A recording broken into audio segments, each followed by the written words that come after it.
I didn't mute my mic, but that's fine. You probably heard a few bits and pieces of noises there. Let's get started. I'm David from PhotoPixel. I make games for fun and not profit. I would love to make some profit, but I just don't have the cutthroat marketing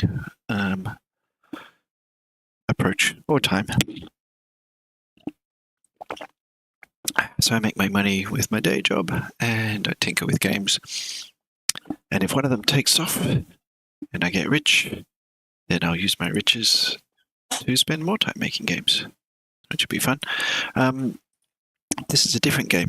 I was working on Family Tree before. It's not finished. I still got to fill in a bit more content, get the tutorial levels done, and a bunch of polish. But I was a bit late starting this stream, and I'm just going to reopen the chat, see if that makes it actually work. Yeah, I was a bit late starting this stream today, and I had been just playing around with a little prototype here. So why don't I continue with that? This doesn't really give you much of an idea of the game, but that's okay. I'll actually combine my game and scene views for the moment. I don't like this tile because you can't really see the robot on there very well. If I go to the game view, it's just, excuse me, no contrast with that. So I will just grab a sprite. Everything's over here on my other monitor because I was just tinkering with this while watching a movie. So that's the robot there, but let's just grab this, and I just want to update that to be, well, let's see, that's the robot. Let's go with just white, actually. And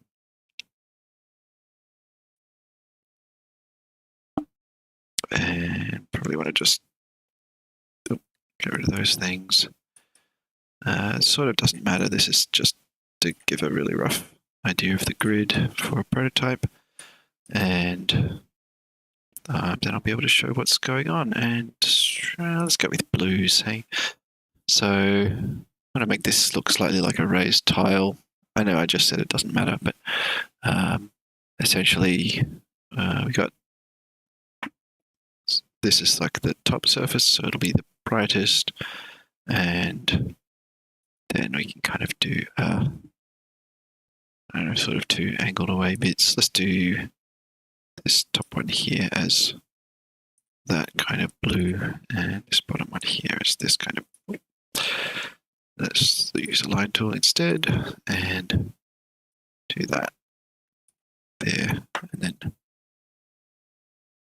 I don't know, let's do the darker one up here actually, and then I could do something like this down the sides.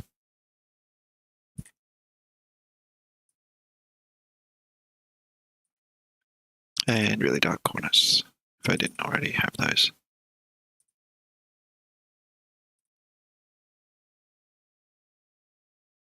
That seems too dark now. Maybe like that. Just at the bottom, I mean. There we go. That may or may not look any good. Sort of doesn't matter. We'll be able to see the robot, and that's the important thing. So let me just re-export that. There's a sprite sheet here. Let's make sure that's going to land in the right place. Yes, that is the right place.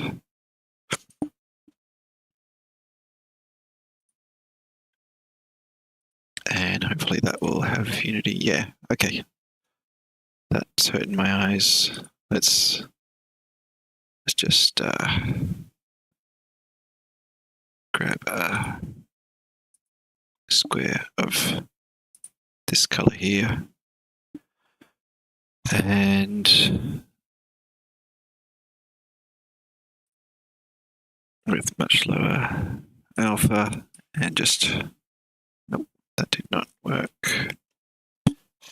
That's the background color. Oh, so it's this one. I don't want to have low alpha. Let's just do that. Make it a bit less harsh. I'll just keep doing this until. That's probably fine, actually.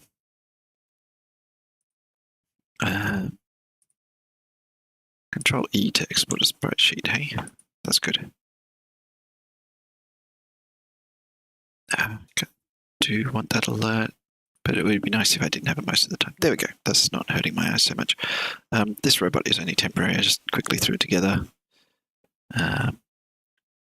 And couldn't help myself, but had a little bit of detail. The robot doesn't matter much. Oh, that's why the zooming wasn't working great. There's my robot. I actually do want a lot more space. At the bottom, I haven't done anything with the aspect ratio, but I think I might just get that whole grid. Actually, I'll leave the grid where it is. But I think I want to move the camera down because I want to put some stuff down here, and that stuff's going to be kind of cool. No point running the game because it doesn't actually do anything yet. It just has a robot. That's the extent of it. Man, those tiles look kind of horrible where they join together, but it doesn't matter. It's just a grid. And that'll do for now. So I'm trying to remember if I actually wrote this down anywhere. I think I had a bunch of sticky notes. Yeah, there we go. Bit of paper.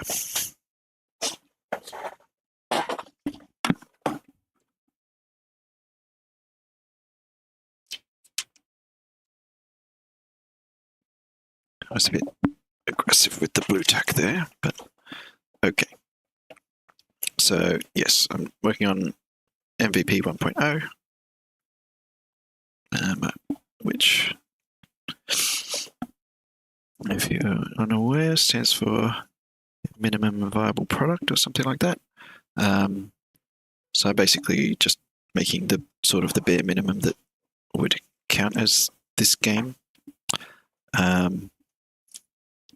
And the whole basic idea is that what's going to go down here is some a set of icons. Why don't I just make that here? Let me just do like a new frame on here. This is meant for like making animations here, but it's an okay way to put things together.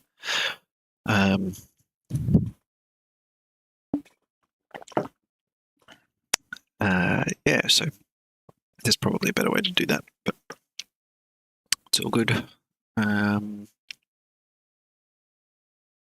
So I might just grab some of these colors that I've used here, and I'm going to make this bigger. I'm just going to make a few things. So basically there's different actions that the robots can do.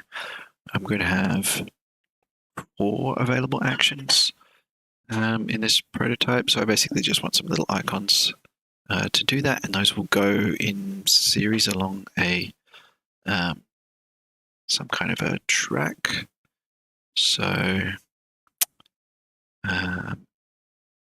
just wondering,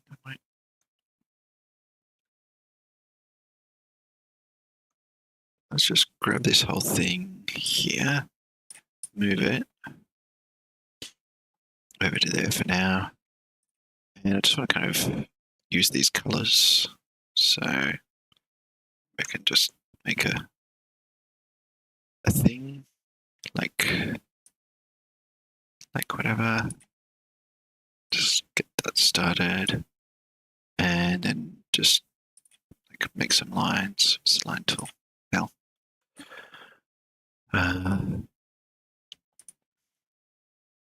but I should just be able to make some kind of a thing like that, and this maybe up a bit higher.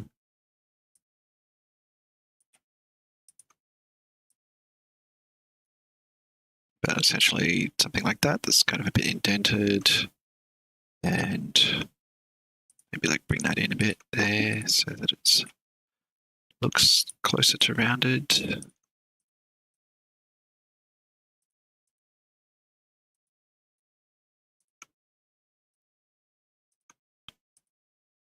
that better? Yeah. There we go. So I got like a thing there. And I could even like move that up a bit like that. And that's probably further than I wanted to.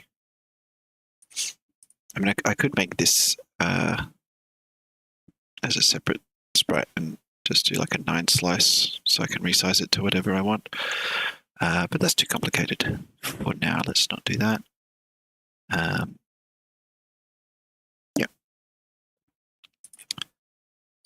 Let's cover up our little robot man there. Actually, I'll keep that for the moment. Just grab this color here and so we've got that there. Add a few of those bolts back on here.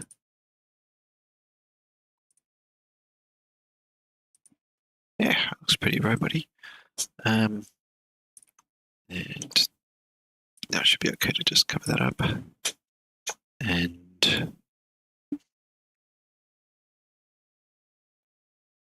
make it a bit bigger. Oh, that is not how to do that.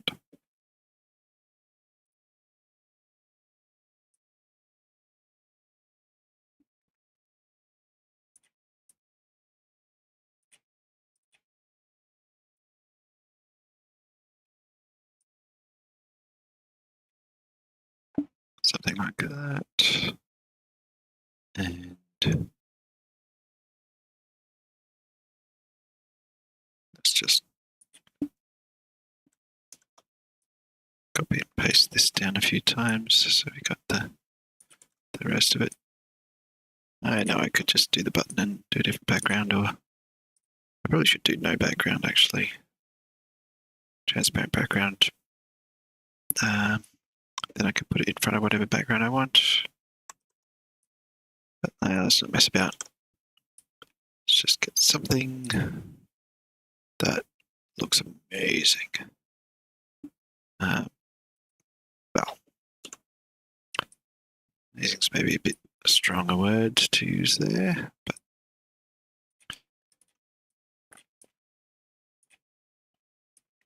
there we go. That loop, we've got a thing. It's not properly centered, but does that matter? Not really. Should I make the it looks a bit more like centered. Wait a minute. That okay.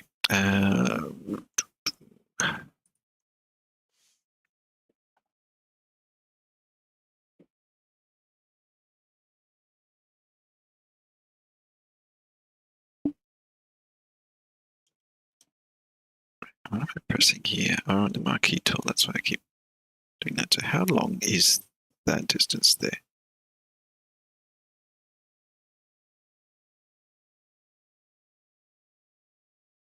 Okay, that's 20. To here, 11, 10.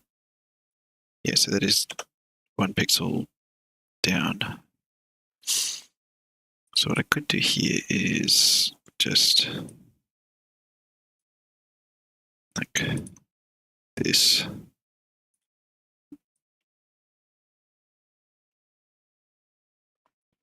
So that's sort of like the commands go along there somehow. Then we want that to be like that, and these to be like this.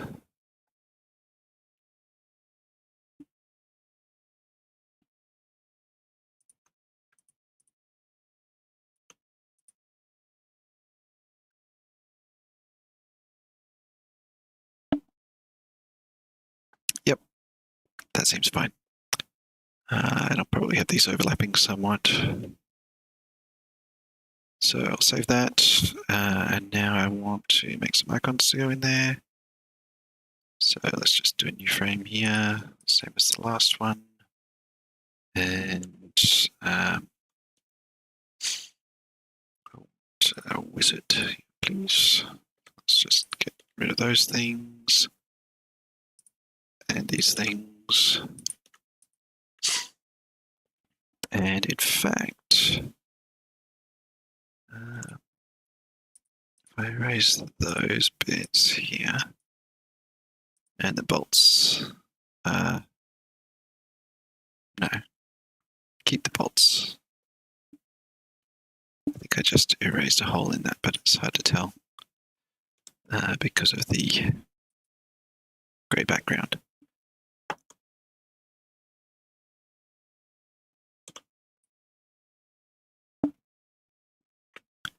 Anyway, just delete all these edge bits by hand here, and that will be fine. So I want these to be quite visible, so I think we'll just do like a fairly light background color.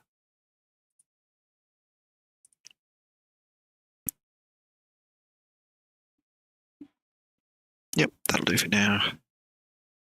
Let's save that, and I'll just give it a bit of like shadows, highlights. Let's do like a, oh, that's not how to draw a line. Let's just do something like, I don't know how consistent I've got all the lighting and stuff around here, but I'm already getting too carried away with the details of these when it doesn't really matter. Okay, actions.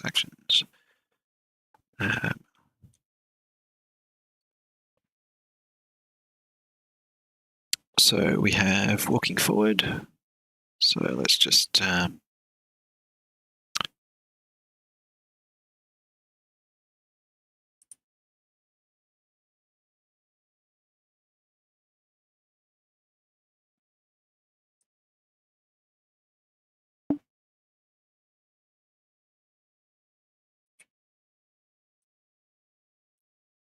maybe like this.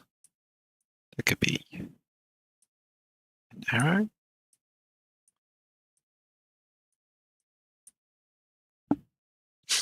That very much looks like an arrow. Although, we could go bigger. That looks even more like an arrow.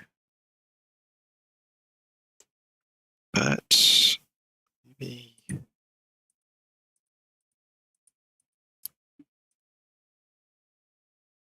we're not ambitious enough.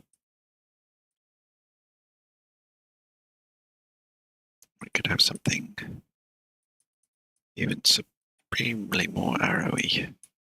There we go. That is an arrow. That's the walk forward icon. Especially if I draw over that. And let's duplicate that with a new frame. Okay, I want Alt-N for a new frame next time. So we need a turn left and a turn right. So let's just kind of get rid of that. I've checked, this is the most efficient way I could possibly do this.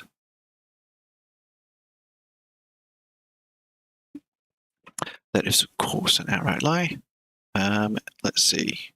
Because it's slightly easier, and because this is robots anyway, I'm going to go with a fairly square turn here. Like that. Yes, look at that.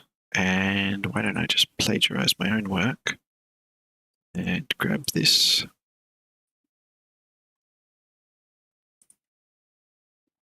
Just paste it in here, and can I flip the selection? That is just symmetry.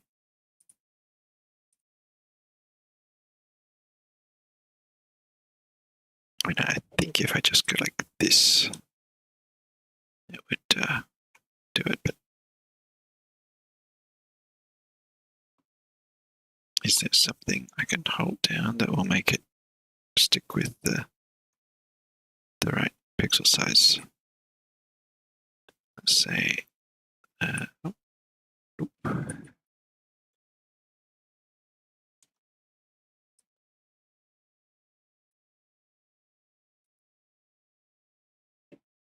Modify, no.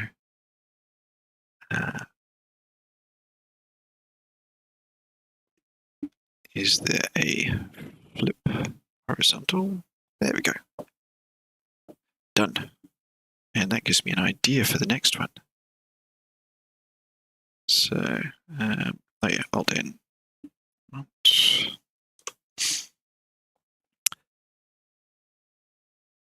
So if I just grab all of that, like in there or so. Haha, excellent. Now we got turn left and turn right. And new frame. Now this is meant to be a fire the laser. That's not a brush tool at all. That is.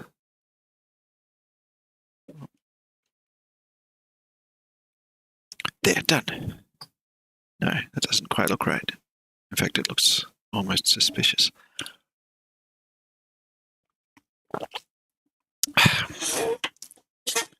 Oh man, I wish I had more of that drink. Hey, James.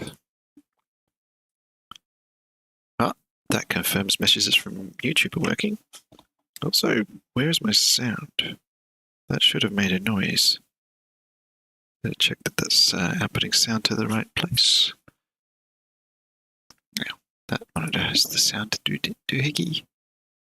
Well, should be working. Is working according to that noise. Oh.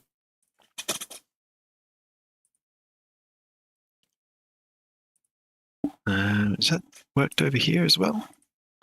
Oh, that might be why it hasn't worked. Yeah, of course. I've got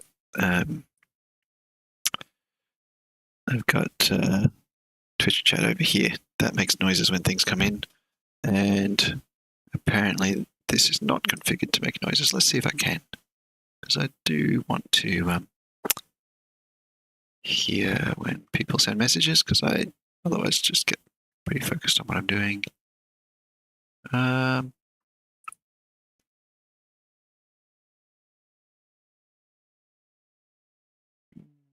see anything for that right now. Anyway, yeah.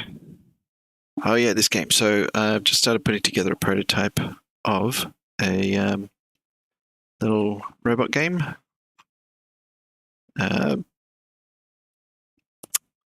And I'm just making some icons for the commands that you can give them.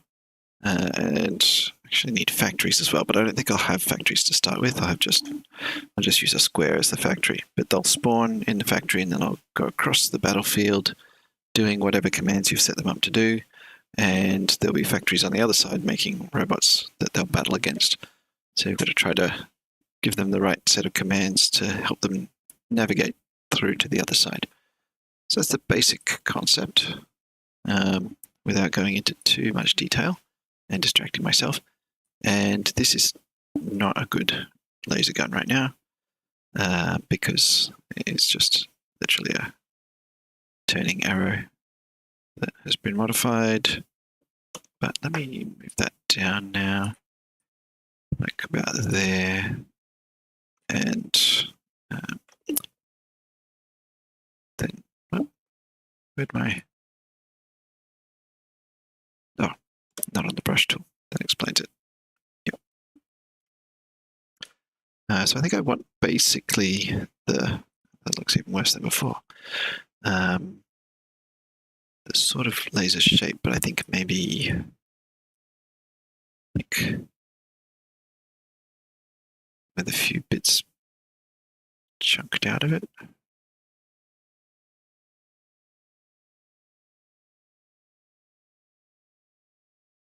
This is not working to make it look any less sus. What do lasers look like? That's irrelevant. What does sci-fi laser thingies look like? I think I want this to be getting bigger towards the back.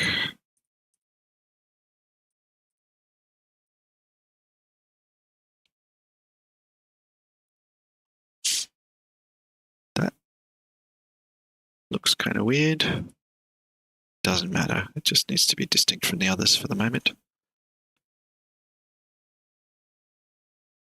No commands coming from the factory. Basically, at the time that the bot spawns from the factory, it's going to have the set of commands, and they're just going to cycle through the commands over and over. And at the moment, the commands, that's what these icons are for. They can walk forward, they can turn left or turn right, or they can shoot. And then whatever commands they've got, they'll just keep looping through those. But ultimately, I'm going to add sensors and things, and I'll be able to... I should have like a laser beam coming out of this, shouldn't I? Add sensors, and they'll be able to do stuff like sense if an enemy is in front of them and react appropriately to that. That looks decent enough for this purpose.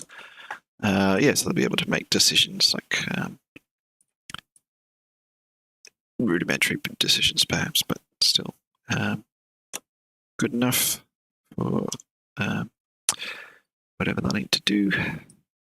That is the gradient tool. I do not want to use that. Pew, pew. Let's see. Does that look like laser firing? I think so. Close enough anyway. Make it look kind of glowy, but no, these are meant to be icons. So, good enough. That'll do. So that's the 4 commands. Yeah, I think that might be all I kind of need for graphics now. So let me export that with the icons. And let's get them in here. So, yeah, I've got my sprites in here. And I need to jump into the sprite editor here and reslice this. Let's go grid by cell size and slice. Apply that. And I've already set everything up for this. So we've got a point filter so they don't look blurry since they're pixel art. That's the main thing, and then pixels per unit because I just decided on 64. And so that's all we need there. So I'll jump in the scene here, and this is just going to be the background basically. There, let's just 0 that. And oopsie, where's that gone? Here. Is that, yeah, that's going to snap to the grid. And let's pop it just there for now. And let's just make a new empty one.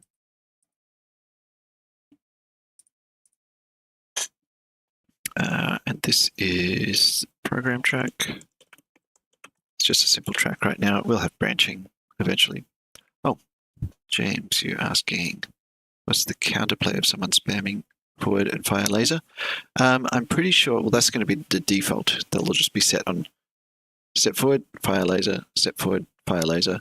And I'm pretty sure step forward and then fire the laser, fire laser, fire laser, fire laser would beat that, because the enemies would tend to walk into oncoming laser fire. But this is just like an early prototype, and that's why it has such a limited set of commands, and doesn't have any sensors and things like that. So basically, there's going to be a lot more to it. So you'll be able to have the factories make robots that have extra things on them, like environmental sensors, like shields, more powerful weapons that charge up, things that can sort of deploy as a turret, various things like that. And so, and the more you add, the more the longer they'll take to build, so the slower you'll get them. So yeah, if someone's just spamming lasers, then you can just get some shields deployed and maybe have them walk forward and then move sideways to the next track where gunners are spawning in the next track, and then basically shield them. Let's see, PvP tower defense while you program the bots for the enemy. Does that sound like it? Yeah, pretty much, sort of. So instead of navigating a maze using a standard navigation algorithm, you're pretty much programming a fixed, well, they won't necessarily be fixed sets of movements. So you could have something that tries to just run forward, switch lanes anytime, detect something in front of it, so that it can get straight to the enemy factories and try and destroy them. There's all different strategies, but yeah, you could. There's a bunch of different things that you could do. I haven't fully explored that yet, but I thought just the concept of being able to essentially have. I might move this down a smidge actually, because what I want is for these actions to be sort of available in a action palette, maybe along here. And then if you've got a factory selected, then this will be the program you're putting into that factory. So anything that's coming out of there is going to have that. But yes, shares some things with tower defense. But yeah, you both kind of try to spawn things. That's actually interesting. In tower defense, you tend to have waves of enemies spawning, and that creates some of the challenge. So that'd be interesting. I'm sure there'd be a way to have a set of commands where if you have the ability for a robot to detect if there's another robot behind it or beside it or something, then you could have them kind of wait until several of them are there and then all move in unison. Yeah, there's a lot of potential to add extra things that add complexity, but also make it add more richness to it. Now I'm going to try to get some stuff made here. Talking and doing stuff at the same time, that's a challenge. But, well, that's what I get for streaming game dev, I guess. I'm going to move this chat over here. Because that's a good spot for that. And yeah, this is the combined chat, whereas the other one's just got Twitch. So I just want to give this a name, and this is like a what am I calling the routines that the robots have? I guess that's the routine. Routine track. Or program track. Let's call that routine track.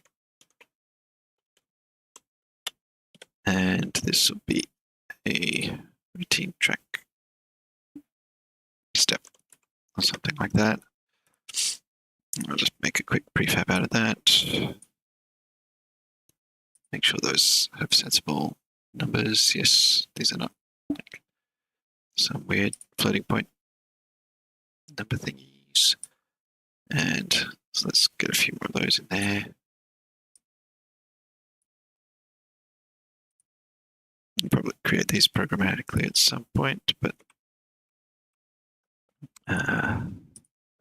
for now I just want to jam some of them in here and get something happening.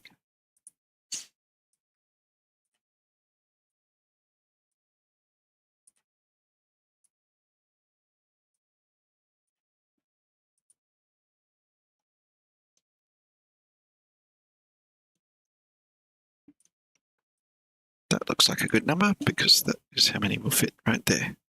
And then that would be start and, well, the end kind of just loops back to the start. I will add some kind of go-to thing so you can like put a marker here and then have it do some stuff and then go back to that marker. So you can kind of have a first phase and then have the second phase loop around. Maybe even have something where it'll keep looping on one thing until it hits a decision. But that'll need a branching tree, which I'm not doing in the little MVP. Yeah, but let's grab these icons here. Wait, if I drop those, is it going to try and make an animation? I suspect it will. So let me instead make a new place to put these. Select the command palette.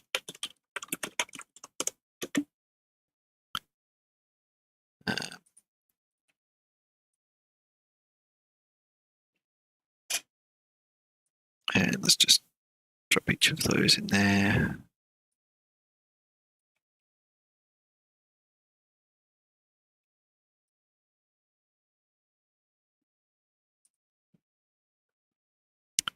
Yeah, pop that here. So I've moved my camera around so that that point will be, like the bottom corner will be 0, 0. Just to keep it a bit simple. There we go, we've got some available commands. I might just move all those across.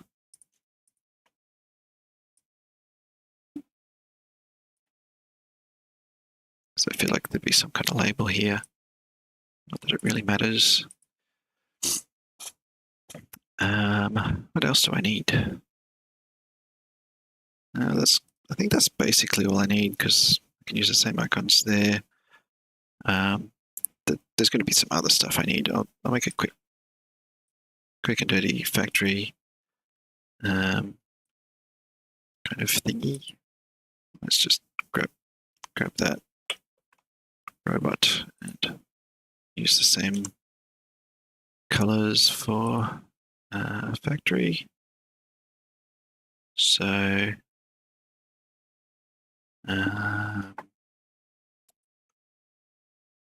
just grab a few of the colors at least, and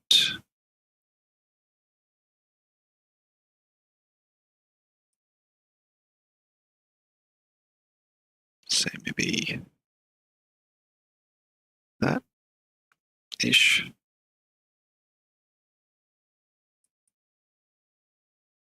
What do factories look like?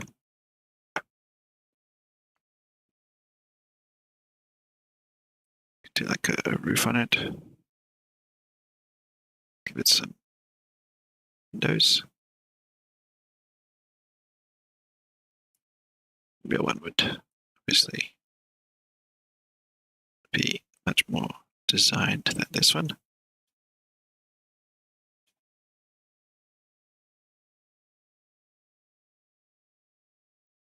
That is not consistent spacing, is it? I'm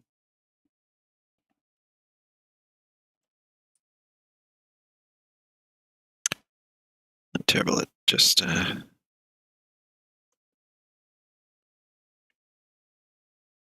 this.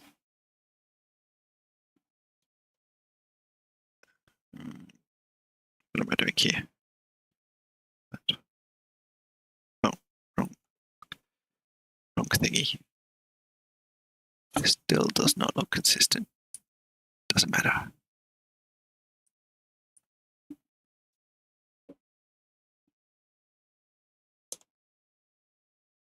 Alright. I won't spend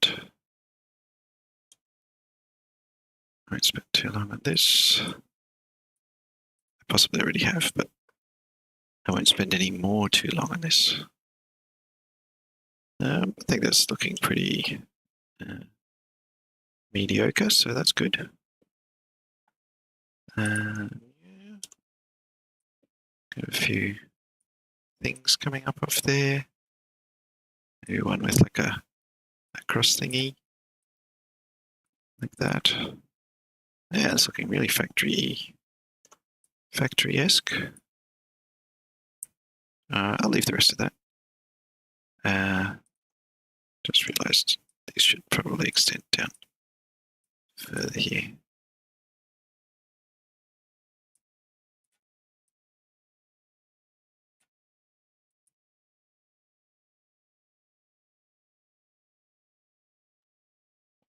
Oh yeah, very, very factory-esque. What other color did I have? This one. So I've got that and that. So yeah, we can give it like a eaves and some window shadows.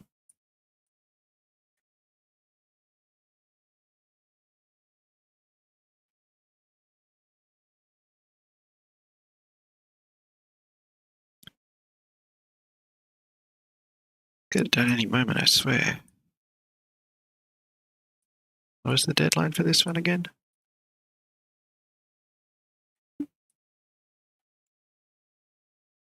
It's all practice. Maybe I get a bit of that and just use the appropriate tool to... No, wrong one. Scrap that. How's that look? Kind of weird, but makes it interesting. Interestinger? More interesting? I'm going to go with more interestinger. What if I do that? Oh, it doesn't look like a window at all. These look like windows, but these bits here should all be like black or darkish color. Right.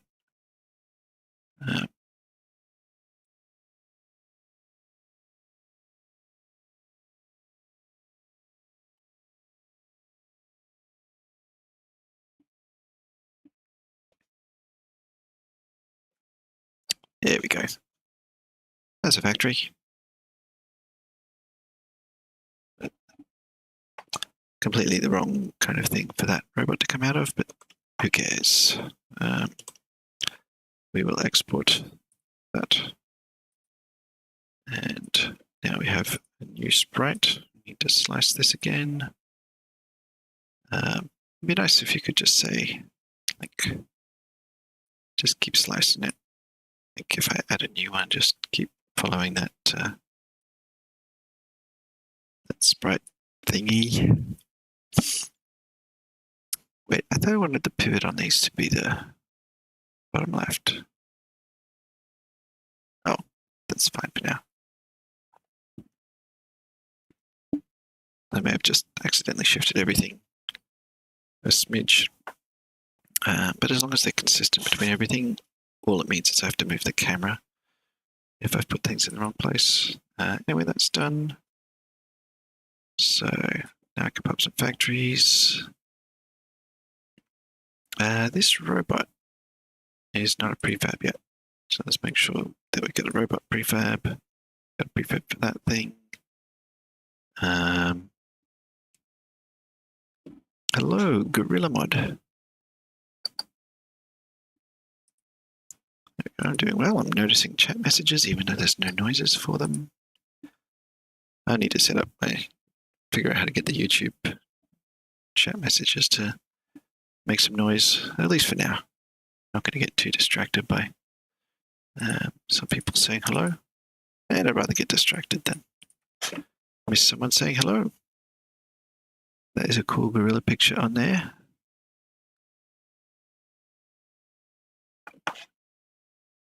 I don't think I've ever done a gorilla picture like that.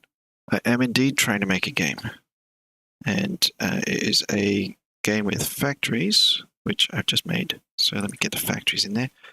This is not final artwork. This is just not letting myself spend very long because I don't want to get too caught up in making the art when I'm just throwing together a prototype at the moment. It is a game where factories make robots and you set up the set of commands. Here's the commands just here. you put them like in order here, and then the robots will spawn from the factory and follow the commands that they got from the factory, and they'll just keep looping through those. And you've got to try to get them to destroy the factories at the other side, the evil factories. They're evil. You can tell they're evil because they're over here on the right-hand side. So you're trying to make a 2D game, hey? That's cool. Have you made 2D games before? Or any games for that matter? Just keeping things organized here. What am I making? Factories. Friendly factories.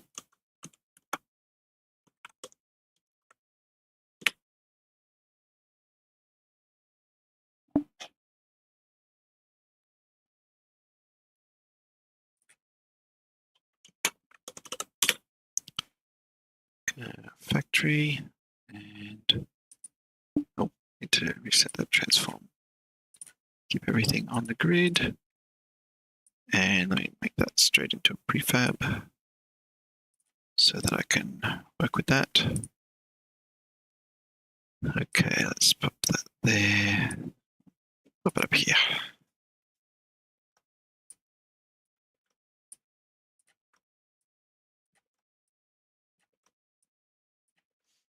So I haven't written a single line of code for this one yet. Yeah, I'm using Unity to make my 2D game. If I was learning from scratch, then I might not go with Unity if I was just making 2D things. But it's basically what I know the best, and I have a day job, so not necessarily any time to learn a new tool, so just kind of using what I've got. Second game. Oh, 2D games take a lot of coding. Yeah, they can. You can still make a 2D, like sort of physics simulation based game, which I've got one that I can make that shouldn't take too much. Basically, sort of a gravity sling thing where you've got a harnessed black hole and you need to use it to launch asteroids around the place within narrowish constraints. Sort of so you can go, yeah, I don't need to send this ice asteroid over to near that planet there. And then if you miss a little bit to the left, then you cause a bunch of destruction on the planet. If you miss a little bit to the right, then you just miss and they don't get their water. And that should be fairly easy because most of it is physics. But yeah, definitely they can. The other one I've been working on is a puzzle game. So that's kind of everything needs to be coded by hand. I'm going to duplicate this friendly factories. And this is going to be called enemy factories. And I'm just going to move it to there. There we go. That's starting to look a lot more like the layout that I'm looking for. And I guess that's enough procrastinating writing code. Time to write some code. Luckily, that's kind of my main thing. So should be okay with this. So where do I want to start? I mean, I've already started making a robot script. So I should just check this robot here. Just as a sprite render, it doesn't have a script on at all. So just grab that robot script and chuck it onto my robot. There it is. Yeah. So on spawn, this robot probably needs to just start following its program.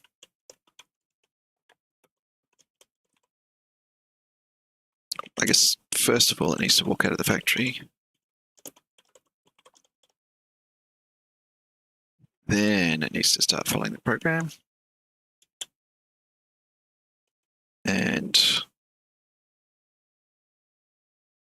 that basically means do the next step. And do the next step. And eventually loop around. Yeah, making games is fun. It'd be it's kind of spoiled by having to work for money, and therefore not having as much time as I would like to do it. So game jams can be really good. They don't have enough time to polish it. Although polish, that's challenging, but takes a lot more dedication to get through all of the polish. That's part of the reason that I'm streaming, because it sort of holds me a bit accountable. If it feels like someone's watching, then yeah, that means I'm a lot more likely to stick with it and get through all of the polish. But I felt like I needed a little break from the other game.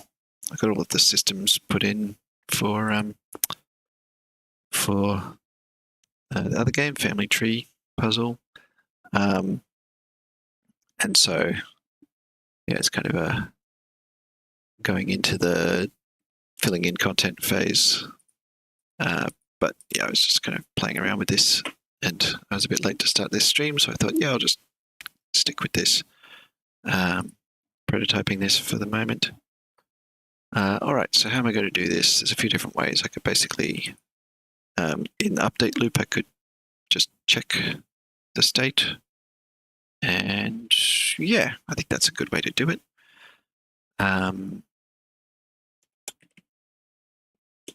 The other way I could do it is with coroutines, just like when a robot finishes doing something, then have a coroutine that times out and does that. I'm wondering whether that would be a better way to do it, but yeah, let's go with this way and stick with that. And I think that will be no more or less complicated than doing it with coroutines. So basically, we're either going to be doing an action or finish doing an action. I need to choose a new one.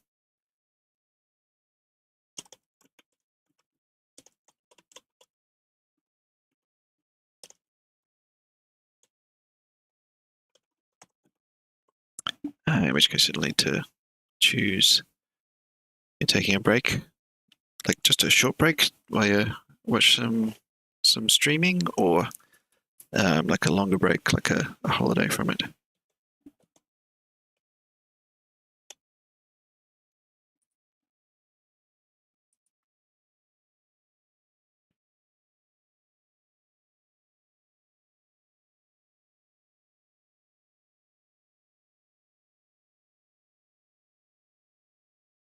Uh-oh, I asked a question that had two different options.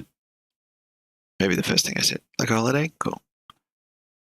Have you planned how long you're taking a break from, or just taking a break until you feel like getting back to it?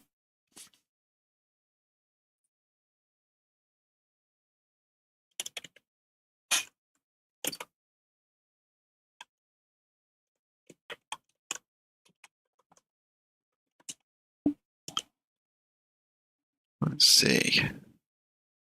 So I want to have the current index that's out in actions. It'll also need a program, so that is going to be a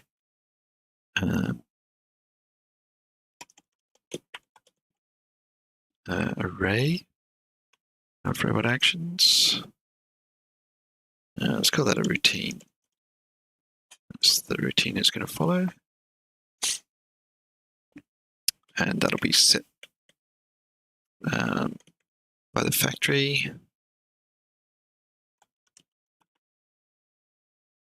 So let's just make that public so it can be set.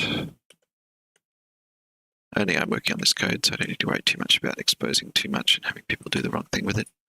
It's only me. So if I do the wrong thing with it, then, well, I should have known better. Cool, and then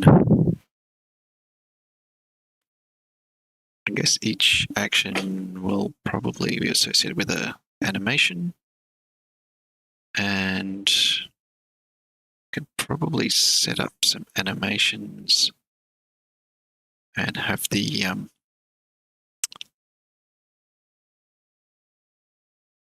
have it start animating, and then if it stops animating, then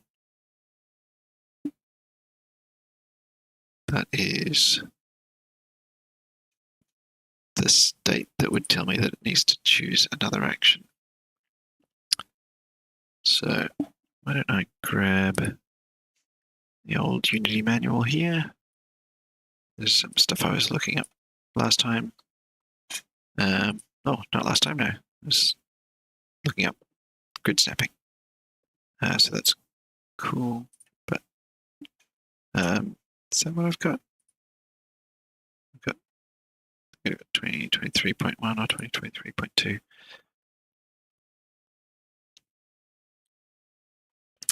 But what I want is just basic animation.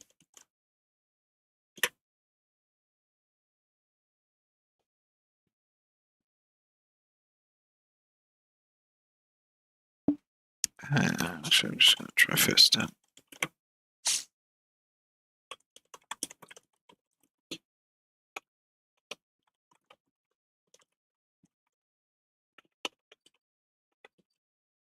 Check if an animation is playing. Somebody wants to check that. So maybe I can get some help from them. I'm going to guess that says kinda. So you kind of use Unity. That's cool. Do you use a mix of Unity and other stuff, or just have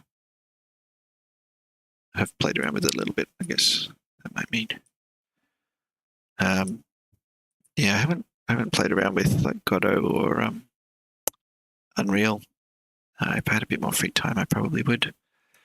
But to be kind of be fun to play around with those others, see what they're like. Okay,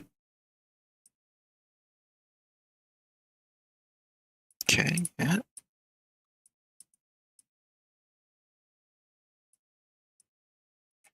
Okay, so someone was asking about this thing.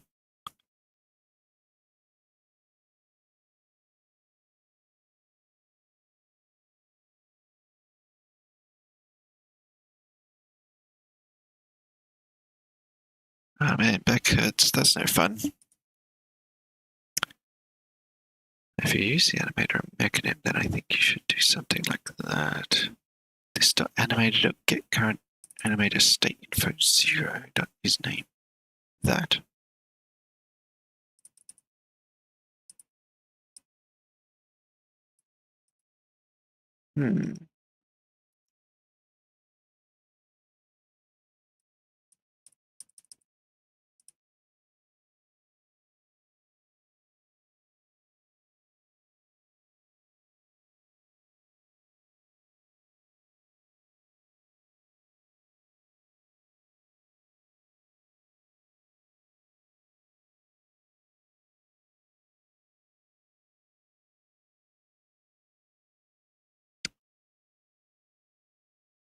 Looks like yes. Looks like we can interrogate the animator to tell whether it's currently playing, so that'll be good. And this looks like the kind of code that we need.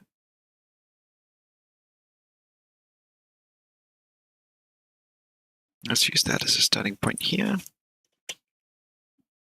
Let's make a, I was about to say, let's make a function for that. This already is a function. So I think we're going to need to have an animator in our robot component.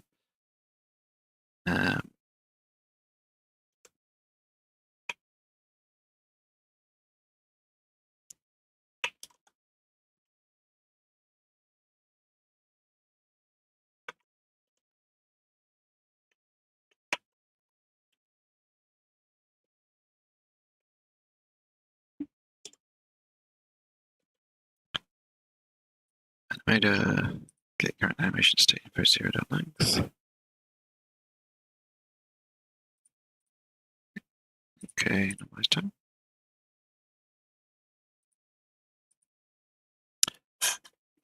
Fair enough.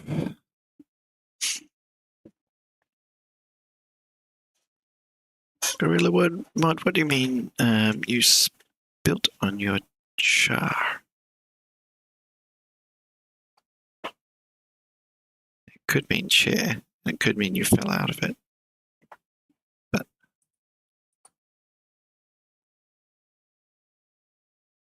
hard to decipher.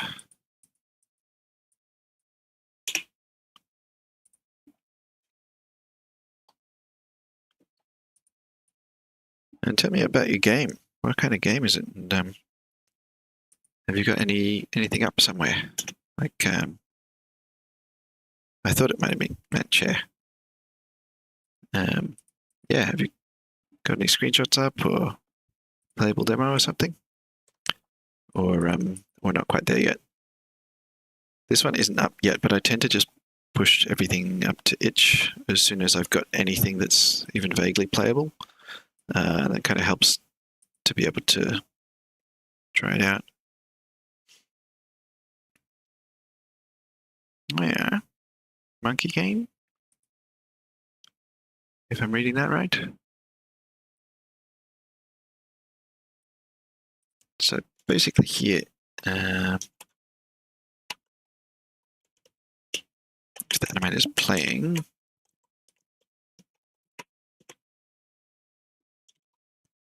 then we just want to return. We don't want to do anything because it's just going to be, I'm not dealing it with any like collisions or damage or anything here. It's just basically going to skip that. But if the animator is not playing, then we're going to assume it finished its action. Needs to start the next one.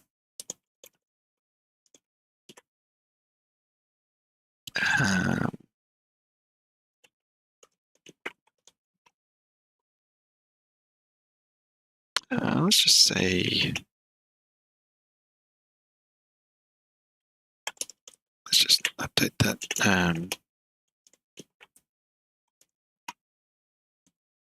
Current action index. Then we'll increment it, but then we'll, yeah, exactly. That suggestion is correct. Can make that even bigger. Yes, we want to modulo it by the routine.length. That way, it will loop back around. Like if there are 4 things, it gets to 5, then the modulo. No, if there are 4 things, then modulo is the remainder of dividing it. So that'll bring it back to 0. And so it'll keep cycling through. So that's good. And then next action.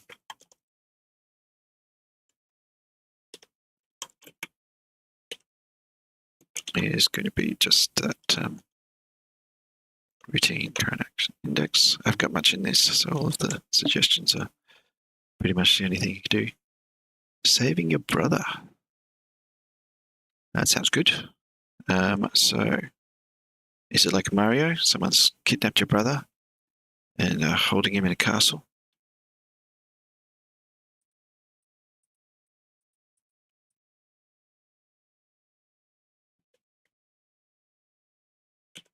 Yeah, so I'll need to now start the animation.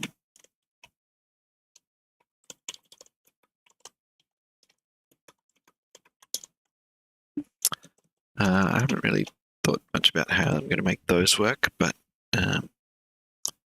Animator can do stuff like activating things and so on. Always a good idea. I would never discourage someone from making their game. Got to strike while the iron's hot. Or like I have ADHD, so I have to do things while the interest is there. That is by far the most effective time to do stuff.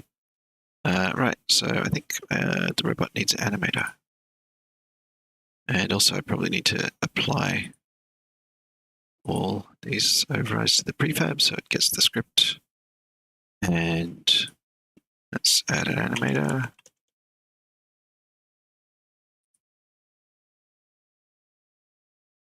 And then I should be able to just drag that into here. That'll just associate that animator. I could pick it up in code in the start, but I do not have an animator controller yet, so what do I want here? Yeah, I'll just make a new folder here for animations. And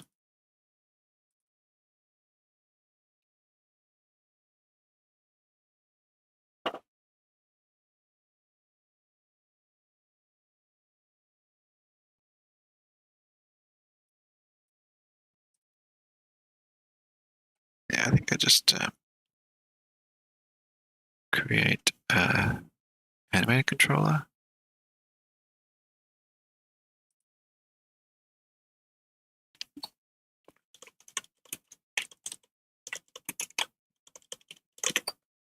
There's my robot animator controller. Cool. Just put that in there. I don't remember if this is like the right way around to do this. But yeah, we've got entry. And I haven't made one of these for a while. Let's create a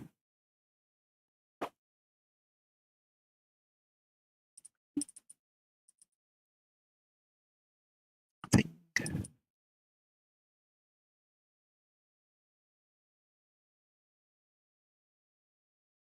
It's been way too long since I've done this. Guess I have to relearn that. Is that body behavior? Okay, well, let's create a new state. And we're pretty much just, every animation is just going to go from, guess we can name this one like idle.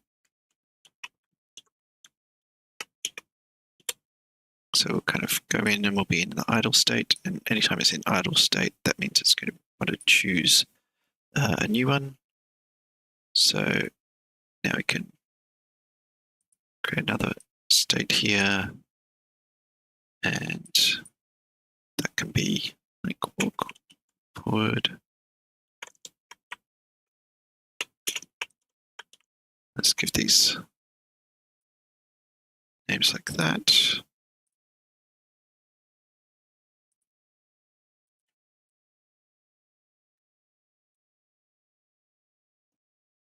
Gonna duplicate that, yes. So it's going to be pretty simple. We don't have kind of complex arrangements of different things. It's just going to be do an action, go back to idle. So single action, turn left, turn right. And these all just correlate to the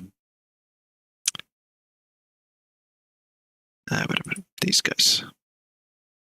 These four things here. Why don't I put that down here? Then I can see those at the same time. And just fire laser. Is it Z or an SN laser? Let's go with the Z. It's more zappy. Okay, cool. And then just transition to here. So I need to probably just have a way to set a state. So this is a state machine here. Transition back to idle. I'll need to set these transitions up so that they do what I want. So basically,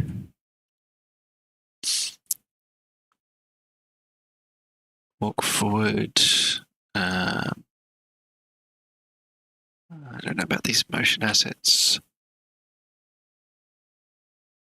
but I should be able to make an animation that applies here, and that will be just moving forward 1 unit over some amount of time that I decide. How am I going for time?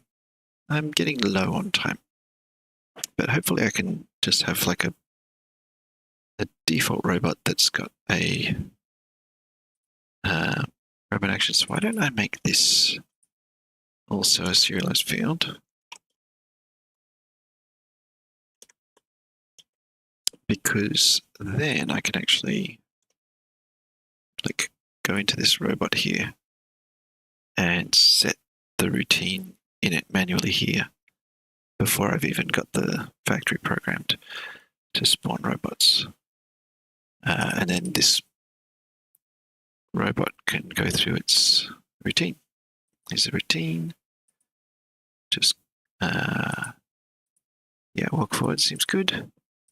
And shoot laser seems good. Is that all I'm making at first? That's all I've got in here. Okay,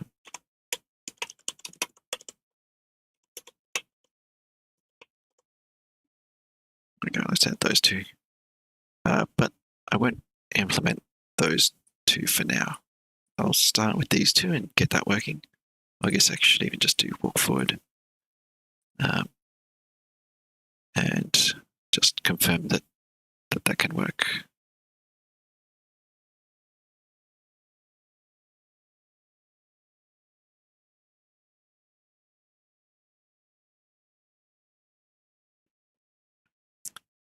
Okay, so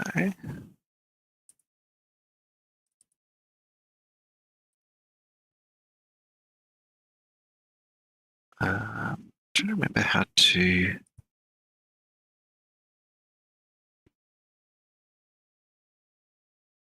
set this up. So I've got a transition for that.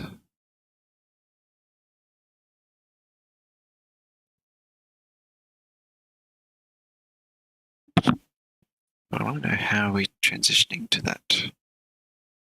What does solo and mute mean? Do I get a tooltip? Yeah, please have a tooltip.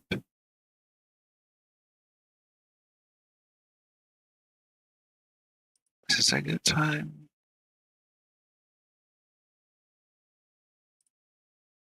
No duration. Exit time 1.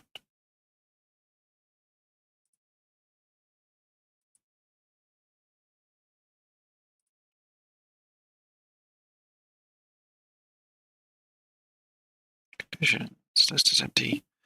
Okay, so I think I just need to make my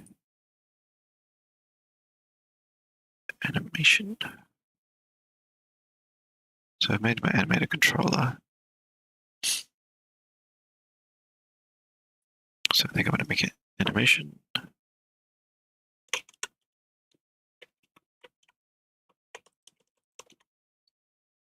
Robot walk animation.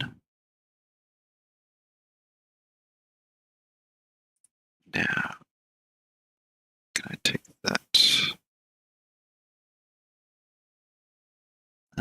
Put that back up there. Walk forward. Give that this. I'm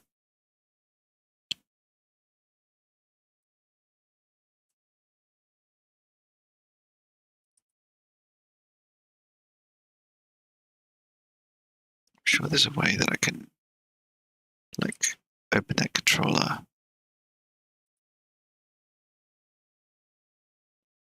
Aha, got an animation thingy here. Animation window. Where can I put that?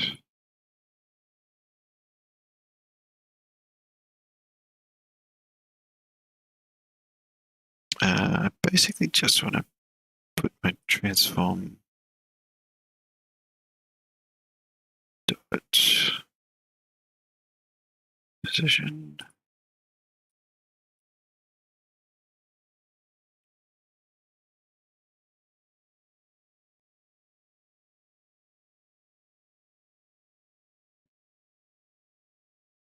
Let's just add the. No, we can't just do the X.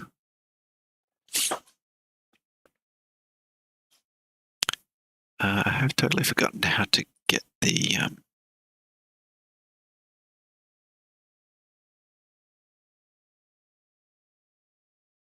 robot. Like, okay, I've got the robot here. And can I add? So I've got that there.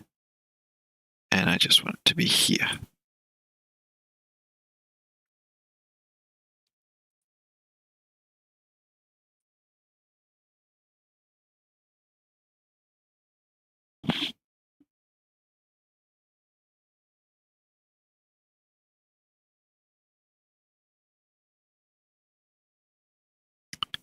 Um,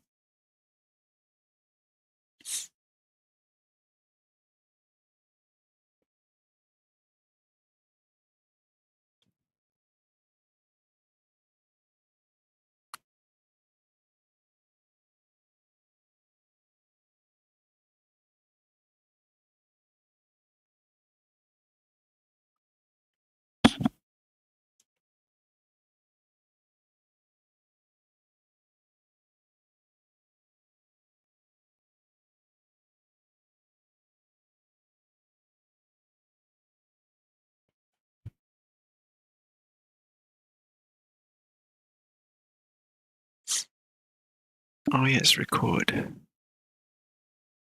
So I do like record.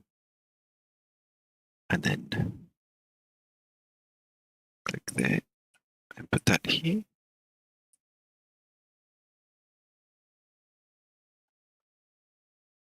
And then stop recording and then play. Ooh. It's going in the opposite direction to what I want.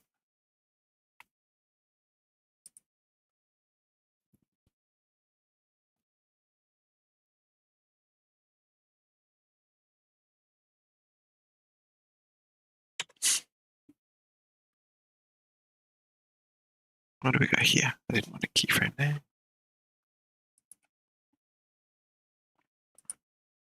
Was that because I set it to 0? When I do that, it is setting something here.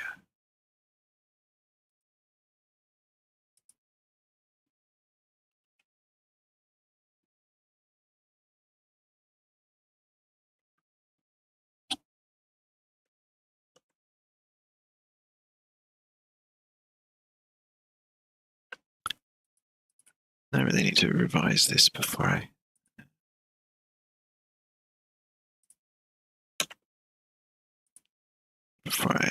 play around. Okay.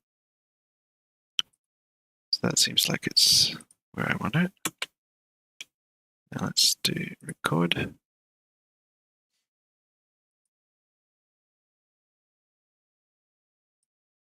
And here we want that to be there.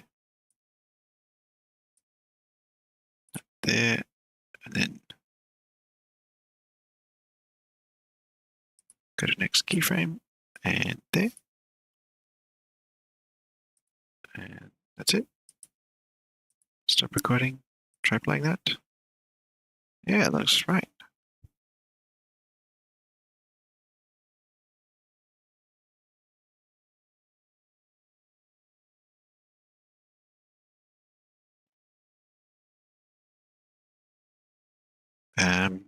Yeah, I think we might have a walk animation there. So that's good. What else do I need? I need like a turn left. Also, I'm not sure if that is going to only take it from 0 to 1. If I were to put the robot here and play the animation, yeah, that's not quite what I want. I would like its position to be like relative.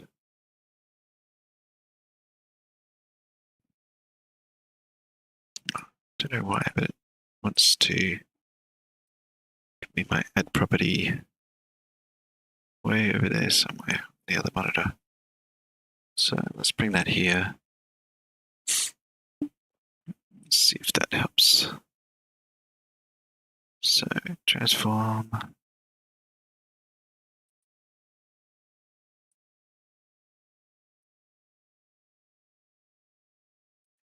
Bunch of stuff there. This is like really, really super basic animation stuff.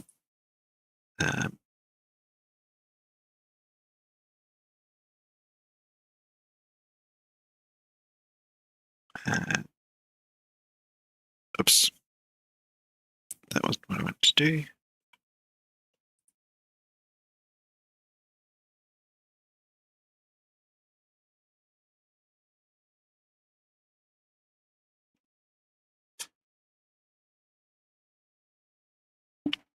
I'm going to have to look that up. Don't remember enough.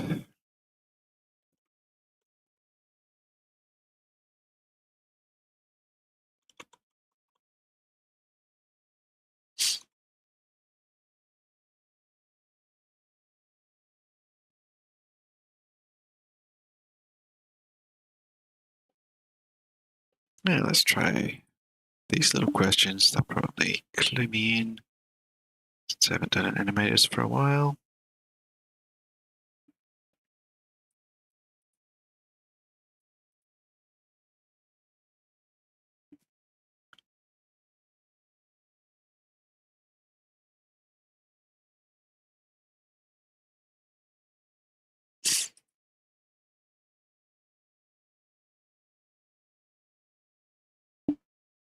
Use root motion to accomplish this.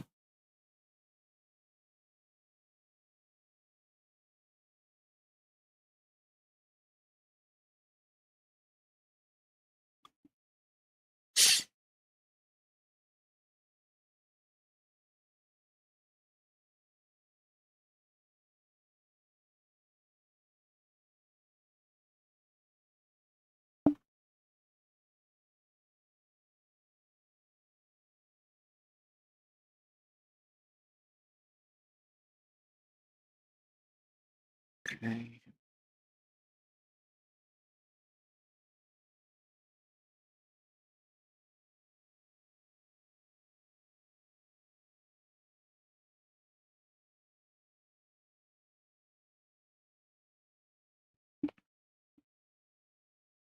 Apply root motion to your animator and make sure you are indeed animating the root bone in your animation.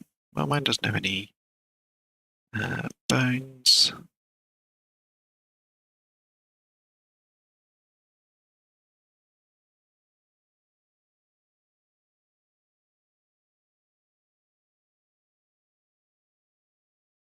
No, let's try that. So this is the animation, sure. Actually just put that like there, separate to that. So in my robot animator, apply root motion. There we go. So does that mean then if I were to play that,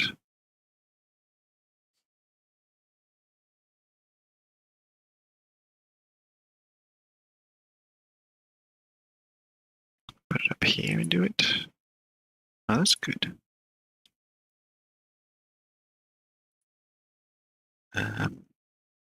Yes, how can I avoid it going back at the end?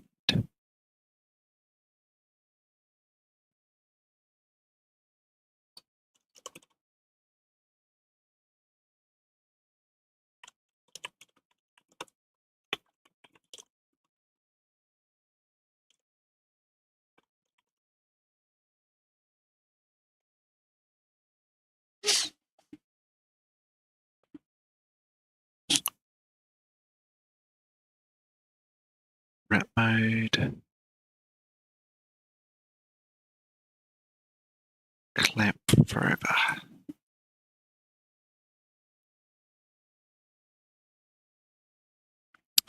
Is that in the animated controller with walk mode?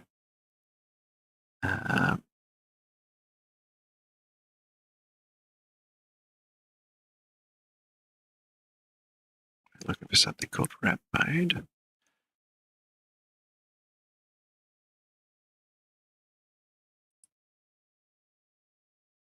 Oh, this person has helpfully. Here we go.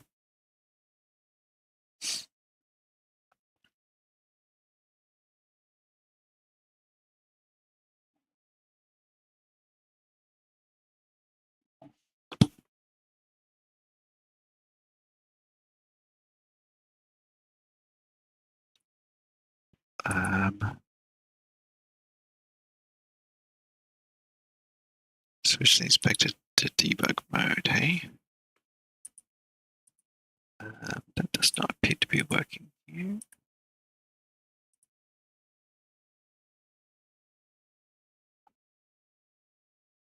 Anyway, if this did work, and this was written a couple of years ago, then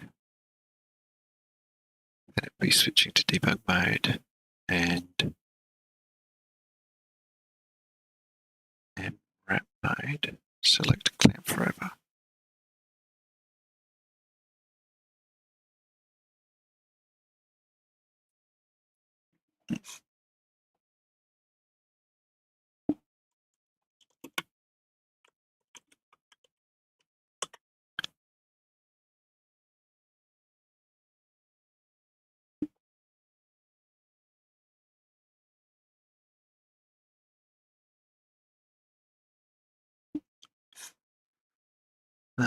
Yeah, you can set the wrap mode of an animation clip in the import settings of the clip. This is the recommended way to control wrap mode. When an animation state is created, it inherits its wrap mode from the animation clip it is created from, but you can also change it from code. If the wrap mode of an animation state is set to default, the animation system will use the wrap mode from the animation component.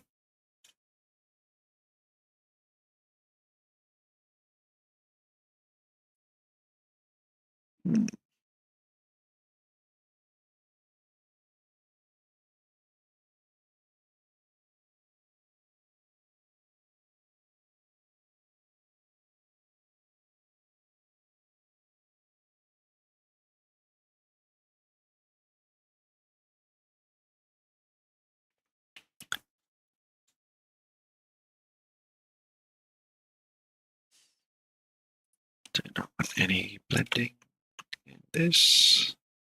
Oops.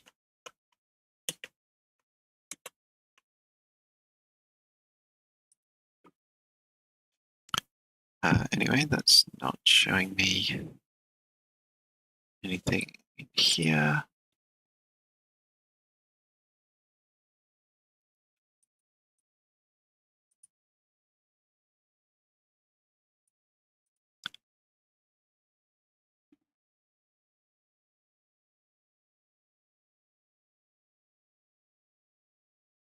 No, in here.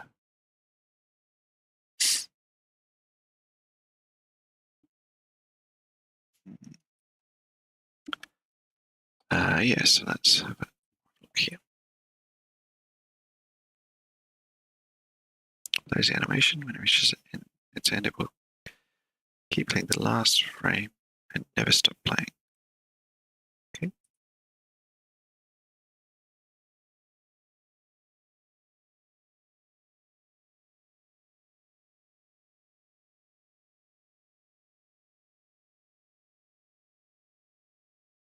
So I just don't want to reset it to the beginning of the clip. Okay, so wrap mode.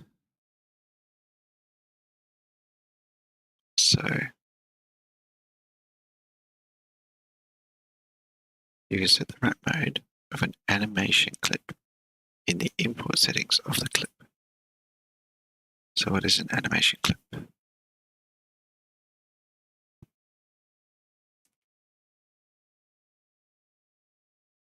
Is this an animation clip?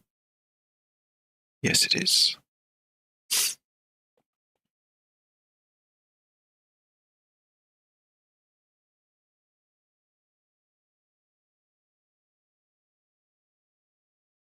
So it's the default wrap mode used in the animation state.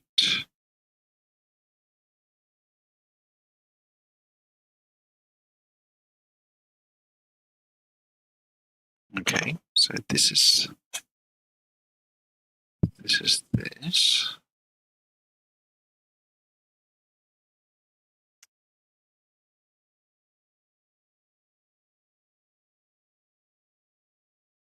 Oh, I can switch that to debug. Okay. So I'll set a wrap mode to clamp forever. Then we'll go like there and try playing this animation. Can we not? Are we not allowed to? Yeah.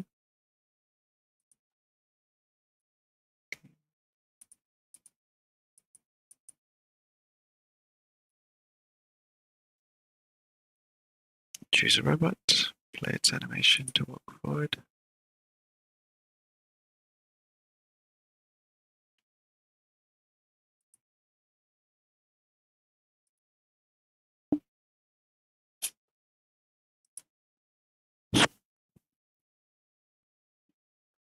It's got animator, using that.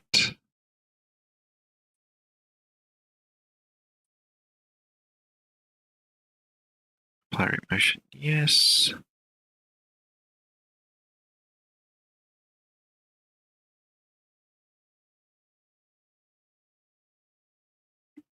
Don't know what all of that stuff is. Let me just put that back to normal. And what's this?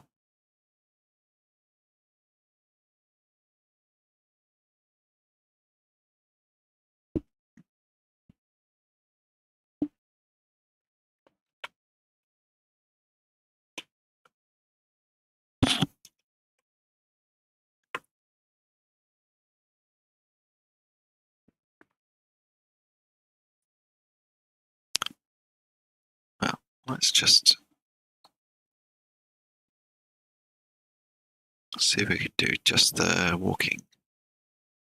So now that we've got this animator, it's got an animator controller.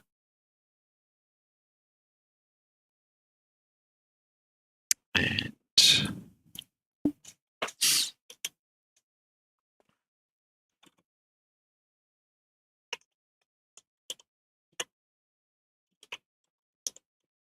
let's do a switch statement. Is this how switch statements look in C#? Probably. We want our animator.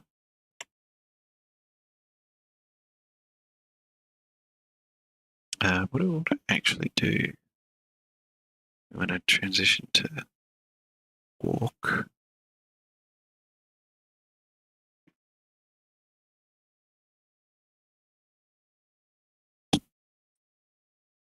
I could just like manually move this forward for a certain amount of time. Like just decide on how long the walk should go for or on a speed. And then when it reaches the next tile, it stops. But this way I can kind of have different animation. I can just animate the speed differently on things. I don't know if that's making any sense. I also think I'm kind of over time a bit here. But I think I basically want to not do that.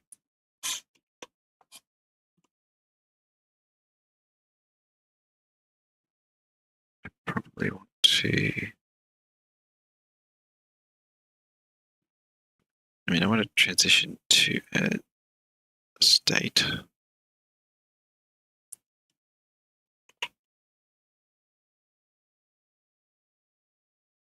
play state name layer. Interesting. Is this a state? I think this might be a state.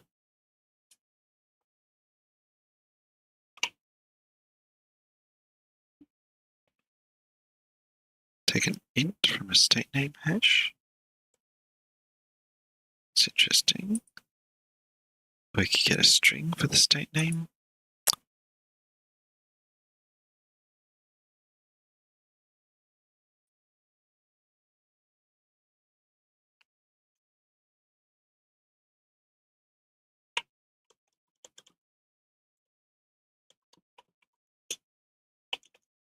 Let's just try the simplest thing that might work. What's your problem with this?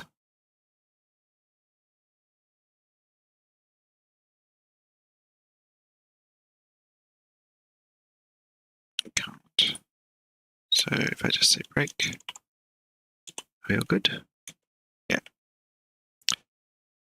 And then my default case here is just going to be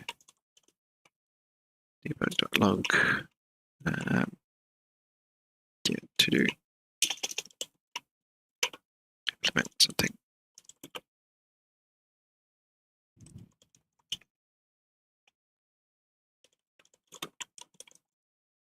There we go.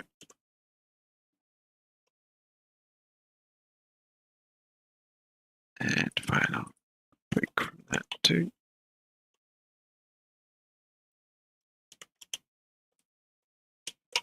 So that's sort of part of the logic.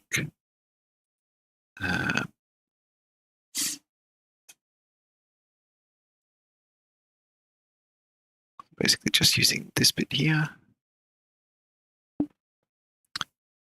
So if I go back to the scene here, I want to make sure my robot does not have any illegal things in here. Shoot laser, that is not legal.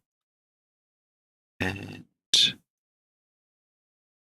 that current action index, we won't have any visibility of that changing at the moment, but it is actually going to need to be public or something. We're going to need some visibility of it from somewhere to be able to display it down here when you select the robot to kind of highlight which thing, which action it is doing. But first of all, let's just see. This will be the first time I've actually played this game.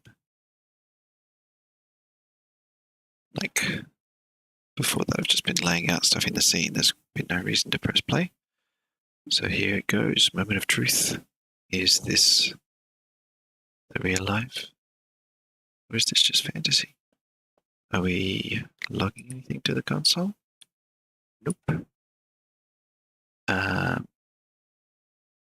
I'm going to assume that update is running, but it might think animator is playing.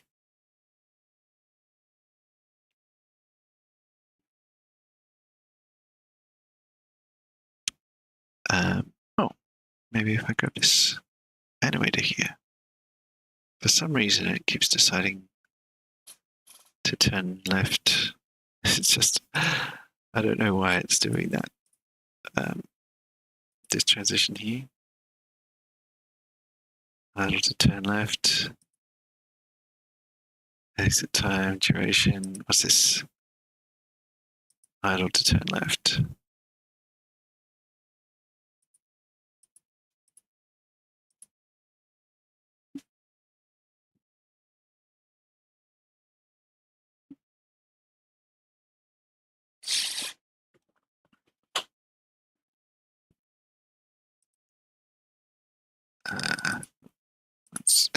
Anything I change here is not going to be changed anyway.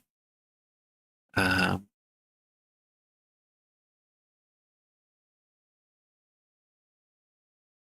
that's just like, for some reason, its default transition is to turn left. And I think this just shouldn't have an exit time for any of these. And that's probably what's going on.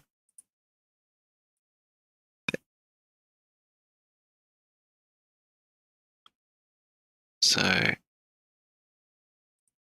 this one, we should have an exit time. It should just go straight back to that. But there's no like transition happening. Like, I guess that's just got a duration of 0, so we're not seeing it. But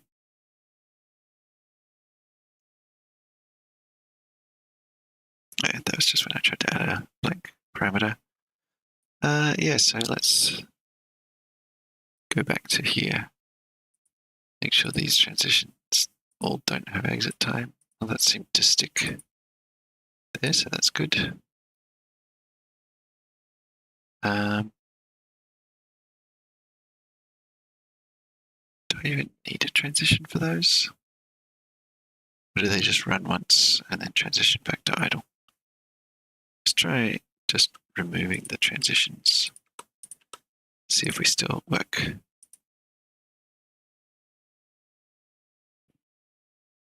Maybe we should move this animator. That's really cool. And I think that idle actually has a duration, and that's what's making it do that. I've got to add some collisions here so it can hit that and explode, whatever it's going to do. Let's get you back where you belong. Let's get you back to square one. Or even better, let's start you like at the factory. And I think when they spawn at the factory, they'll basically always just walk forward out of the factory, and that will be the spawning process. But that won't make up part of their routine here. So how can I confirm what's going on there? And also, can I make it so that this idle thing is like just nothing? Like not even have an idle state.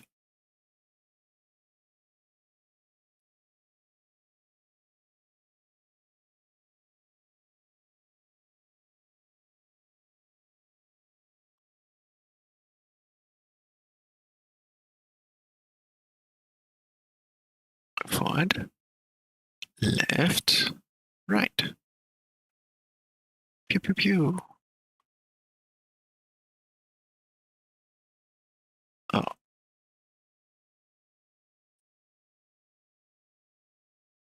Oh.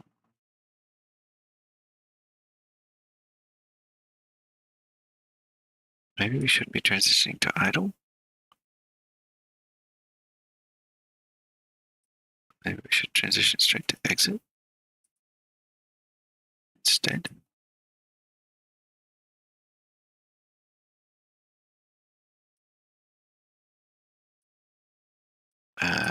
Wait. Swap forward. I should just be doing that and using the same settings for this. So we just want to exit at one, no duration, and that's it. So now let's just move that here and select this robot and play. See what it does.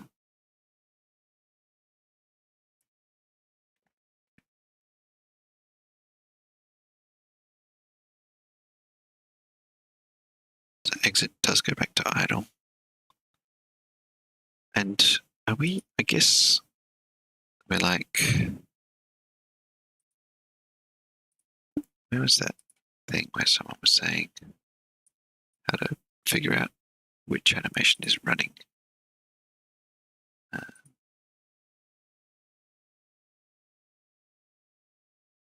For a state name.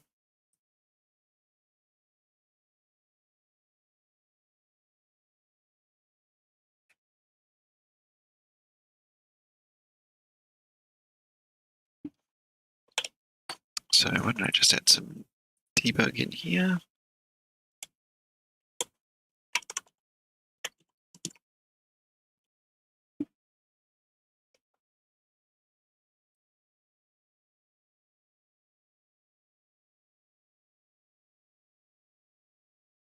That's almost what I want, I think. It's just supposed to be a check for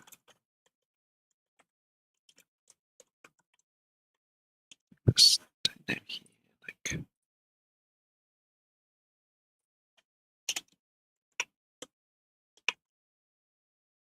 idle. So I'm sure I could do something like that.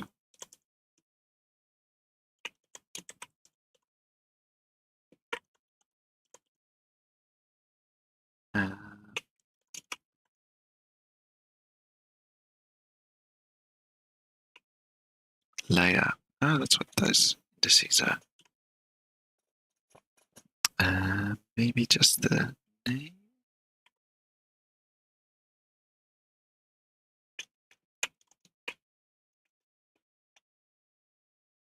Maybe I could just log that. Just that whole info thingy. Let's see what we get. So checking if it is named idle.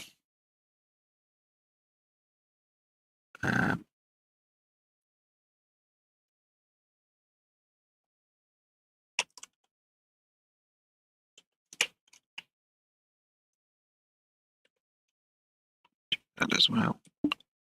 There, that might give us a little bit of insight to what's actually happening. It'll give us a lot of output as well.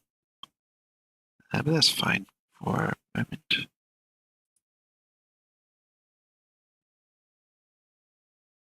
Console.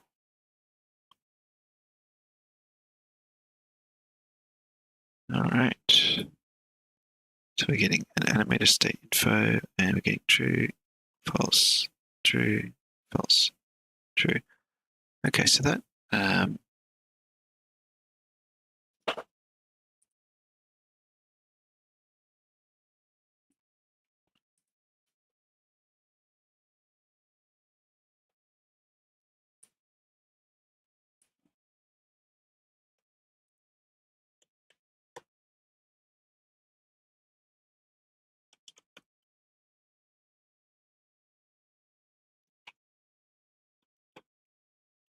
so basically, if it's idle because it's playing idle,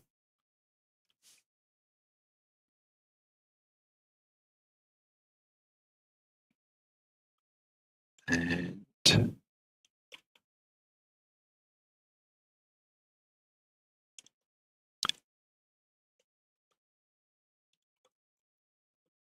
that.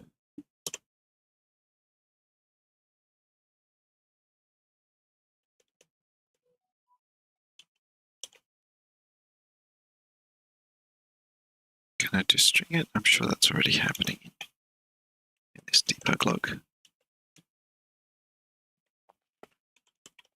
If it's playing and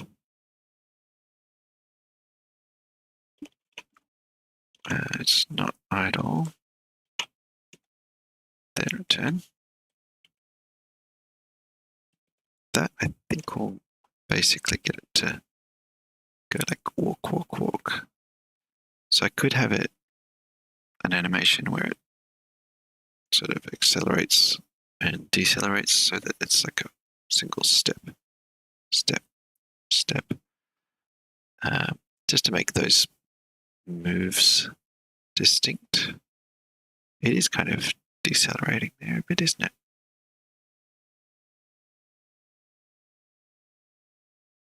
Boom. Okay. So that's fine. There's a lot to be adjusted about the speed and everything, but that doesn't really matter. I might even have a separate animation similar to walk forward, but where the collider might be off, so it doesn't collide with its own factory until it gets to there, and then turn the collider on, or something like that. or just use different collision layers so that they can't collide with their own factory. I don't know. I guess that's walk forward. I don't know if that animation is going to work, like if it gets rotated. But also I don't have a sprite to rotate it. I can probably just rotate the whole sprite for now.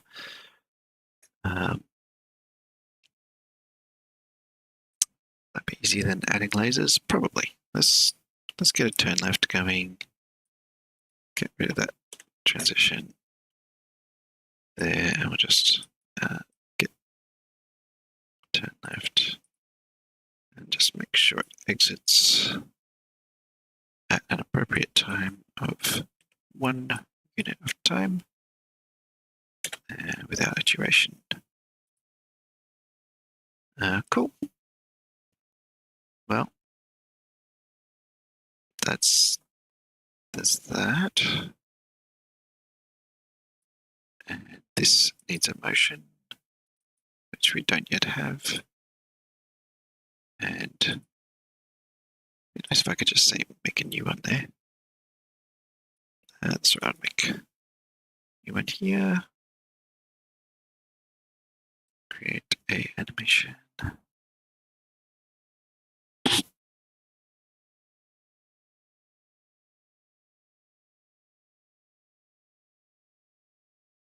And this will be about 10 left.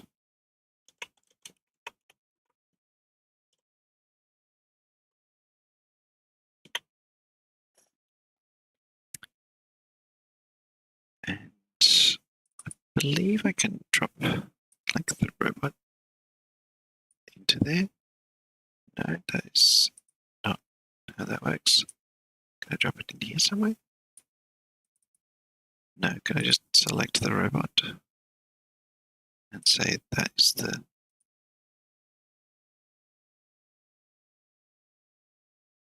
All right, I need to get it into the animator and then a robot that has that animator on it. Cool. So turn left, robot turn left. Then I should be able to grab a robot and a turn left animation and just add a transform dot rotation. And let's just pop it here where we can see it. And now record. Go to the last thingy and rotate -90 around Z. No, not -90, +90. There. It has turned left. And that'll do for now. This is just prototypey stuff. But that looks good. So can I now play that animation? That seems to be playing. And so that's good. And what next? Check the animator controller to make sure we're all good here. Oh, I needed to... Was it here where I did the debug? And set that there. Like, same with this one. Clamp forever, right mode, clamp forever. Yeah, clamp forever. There. And also something about applying root motion somewhere. No, I think that's just something I set once. Okay. So now my robot, I should be able to, in its, put that at the top there. Yeah, let's open a prefab because this should go here. So I should set all this stuff back onto the prefab. So let's go walk forward, turn left, because now we can actually handle that.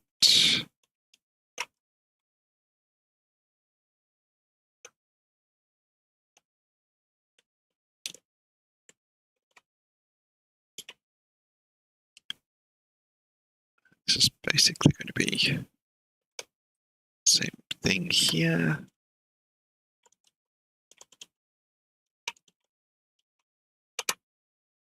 I mean, I can pretty much just do this for all of them.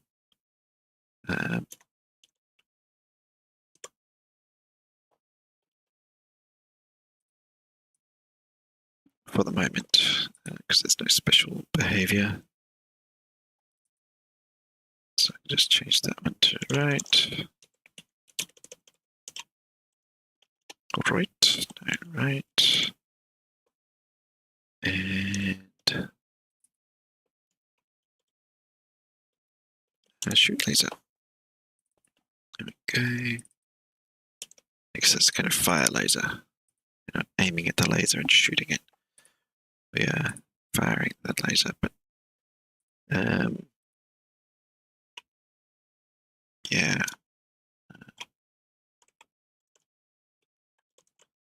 Let's just log a warning for me there to me that I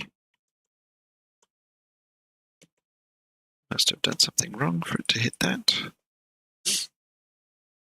So now it's going to try and do these things, but they just don't all have their things specified. So I've got my robot here. It's got its routine of walk forward, turn left. And then we can do like walk forward, and then of course we can turn right. We'll just do 3 turn lefts, like that. And we'll do another walk forward. Let's see if this goes crazy all over the place or not.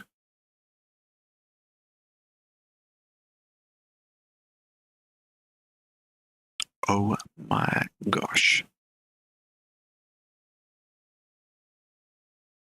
It is working. It's doing its nifty dance. It's breakdancing. This is amazing.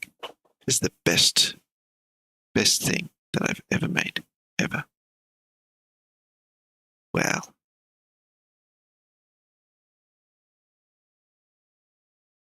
I don't even remember which direction Zoolander can't turn, but getting some vibes here. We got some Zoolander vibes.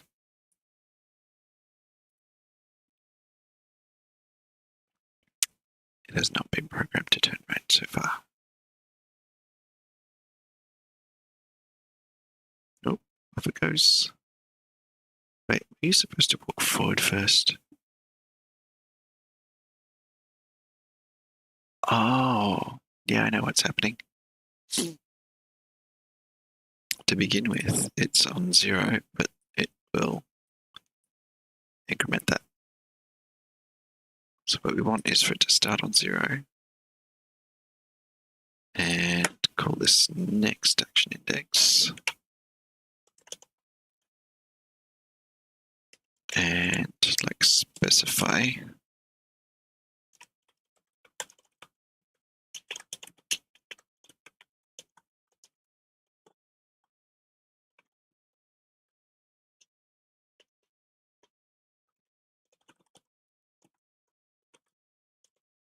there we go. And also I should have renamed this properly.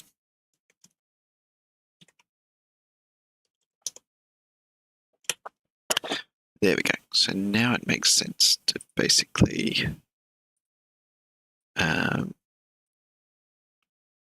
do next action is equal to that, and then we can do that. So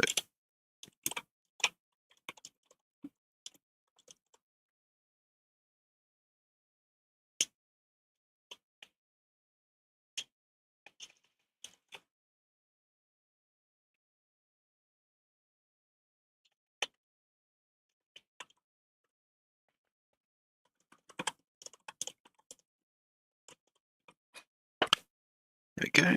So that should get it to do its first thing first. And yeah, that seems fine. That seems to be working. So I might just quickly duplicate that and change that to turn right. And then just jump into robot and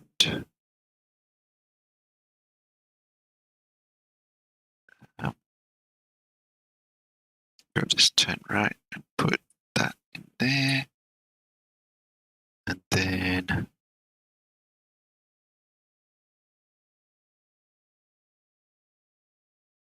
just do that while I'm at it. And just make sure it's not going to do that silly transition thing. Because it's a robot. It doesn't need to animate between stuff. Just go straight from one thing to the next. Yep, that looks like a turn right. And now I should be able to select this robot and grab that animation for robot turn right. And let's see, the keyframes. Yes, that is good, except for the fact that it is wrong. So we'll go here and just record that as being -90. And stop recording, and let's try playing it. It looks good. And so I could replace these, but instead,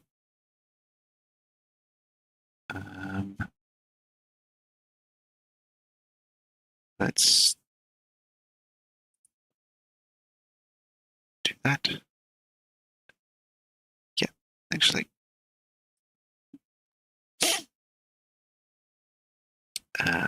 Let's do a walk, turn left, walk, turn right, walk, turn right, walk, turn left. There we go. Let's give that a go.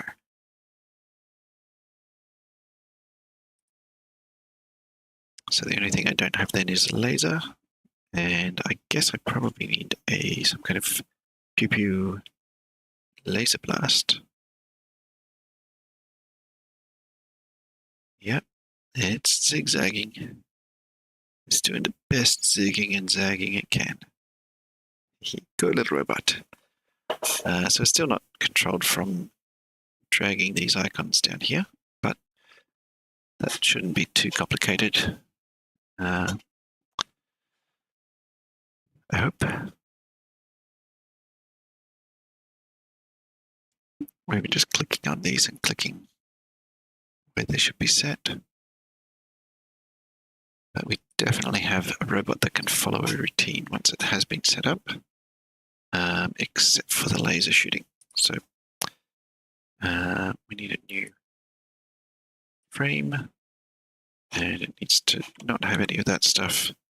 And I think I saw a color over here that might be good. This color. So I think what we want is like a pure thingy. Is that a good size? That's what someone said. Oopsie, that's not what I wanted. That one would be better like that. Or would it be better like this, but then you get like this color and put it like here. Or something else. The mix of thingies, so it's kind of all sprinkly. Maybe make that a bit sharper and cut the back out of that one.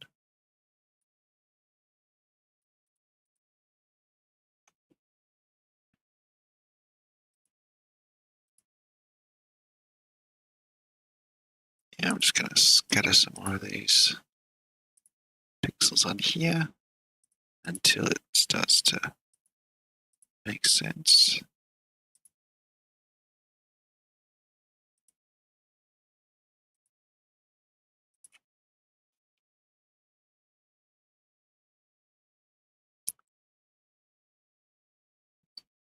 Okay, I'm going to do new frame. And how do I want to do this? I'm going to grab some things. Basically grab that stuff, move it like much of the way across.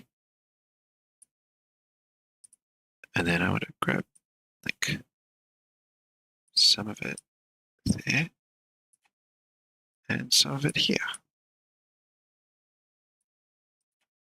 So that could be good.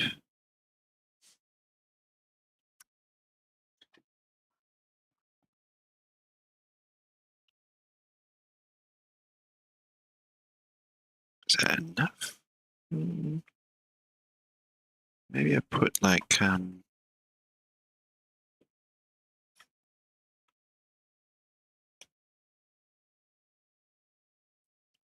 actually, instead of doing that, just go like 1, 2, 3, 4, 5, 6, 7,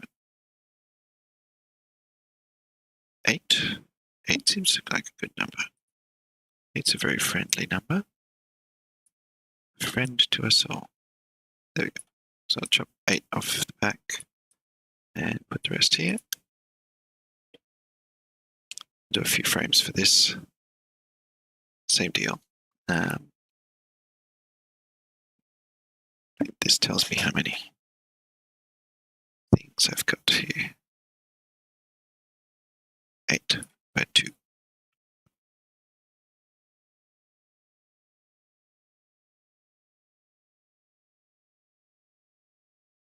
How many is that, by the way? 21. So I've made this the wrong size to have 8 things in the middle, because 8 doesn't divide very well into. How long is this? 29. So it should be 32 long. So I'll go back to here. No, let's go to here. And assume that's 32. It is. Okay, so I will just pull the back of this to here and the front of it to here. And let's just grab that brush and fill that in. Actually, I'm going to make it a bit pointier, which I'm going to do by making it go out to here. Because that'll be good. So I just want a few more randomized bits here. And like there. Cool. So I'll grab these and just grab the whole thing actually and just paste it on top of the other one.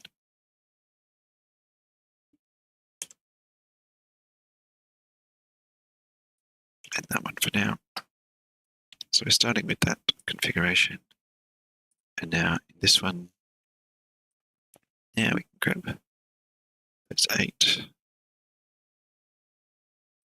to the front.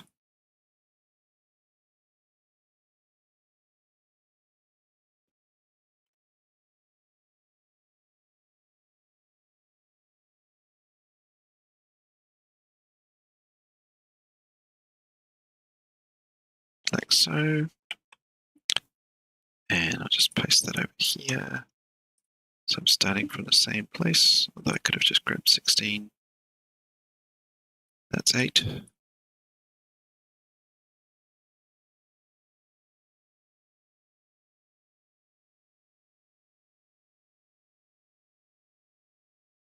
Go, we should need one more.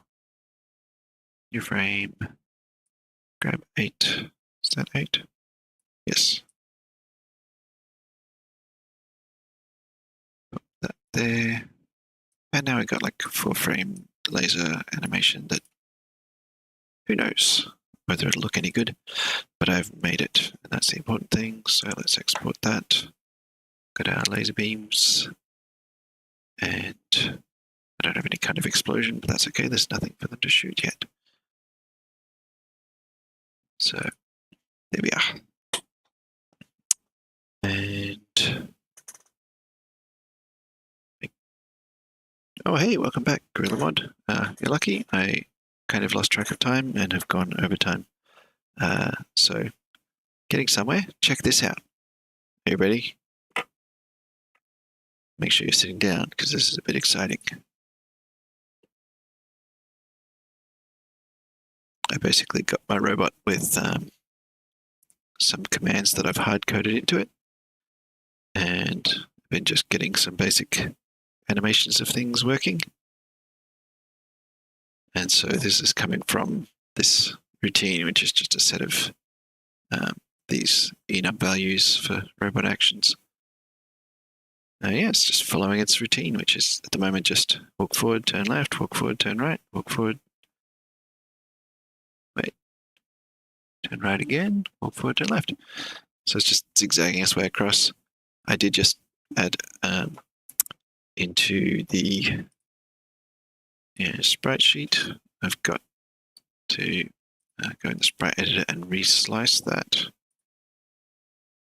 because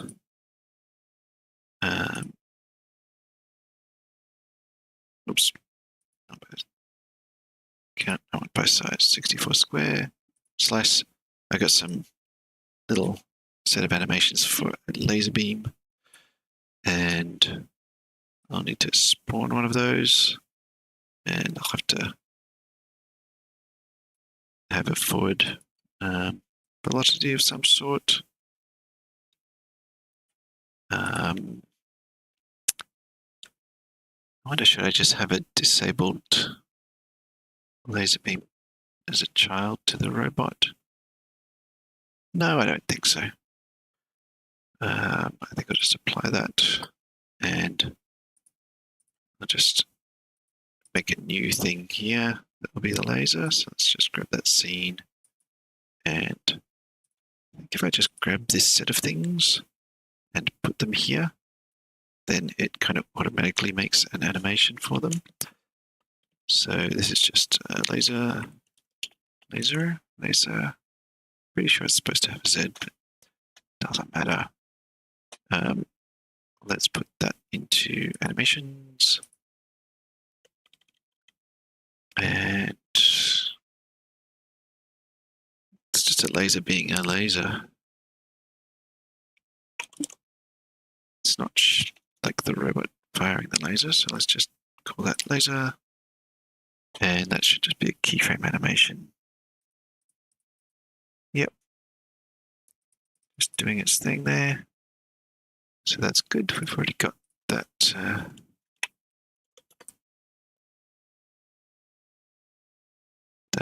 laser beam. Just make a prefab for that.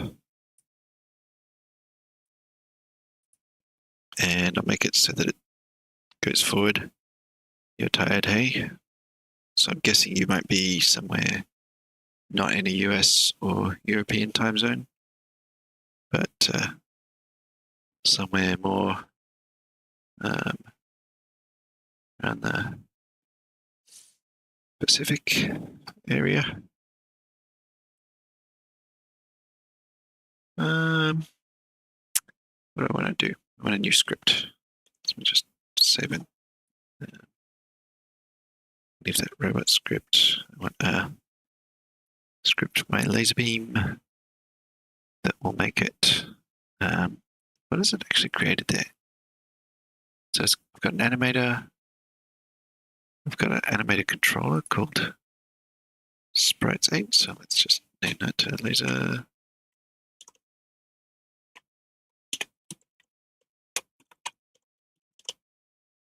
It's the laser animated controller. I guess it's laser beam. Call that because it is.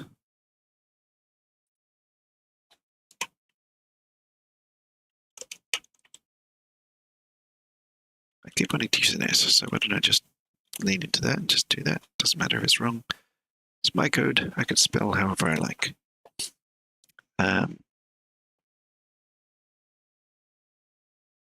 Yeah, that use the animated controller.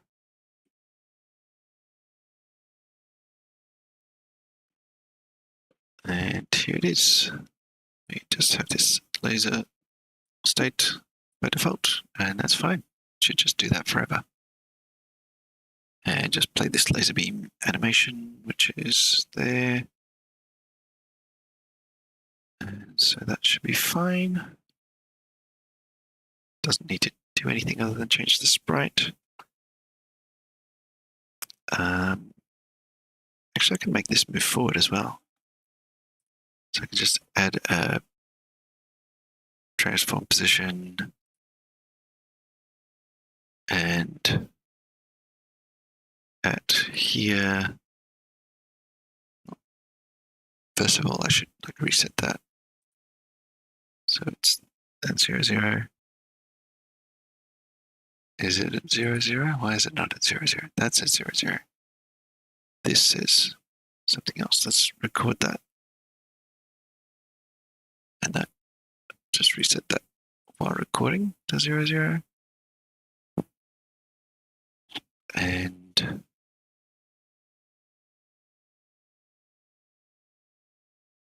how fast do I want it to move? I'm kind of tying the speed to the speed of the animations. I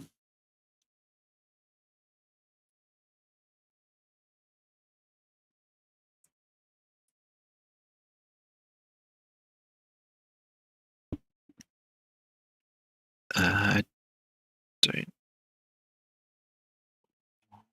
let's go to the end of there, and we want it to be like here by then.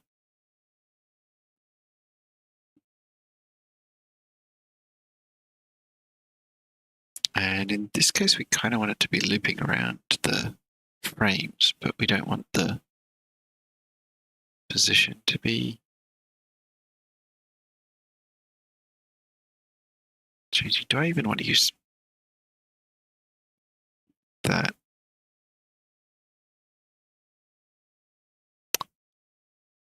I'm just wondering whether using the animator to actually move the laser beam is the right way to go.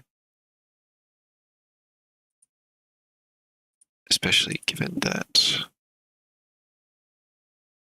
the position is possibly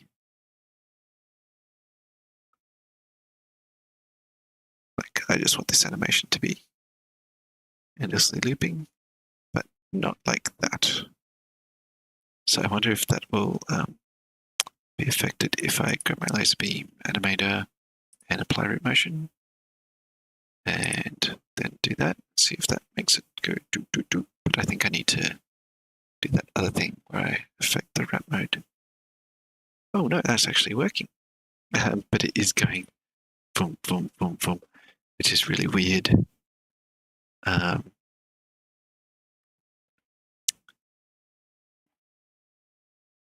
I guess that's because it's doing some funky stuff with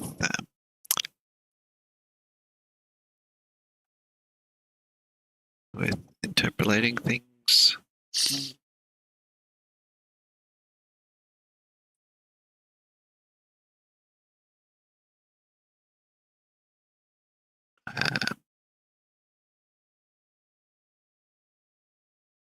I guess it's really this laser beam animation.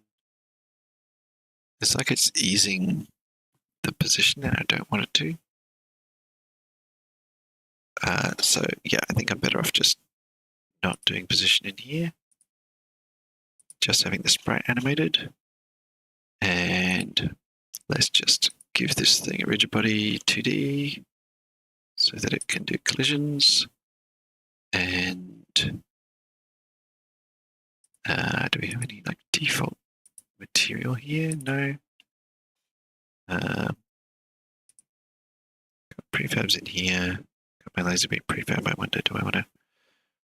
Where do I want to put? Well, I guess I'll make a materials folder for now, but I have a feeling I'm going to want to arrange things differently.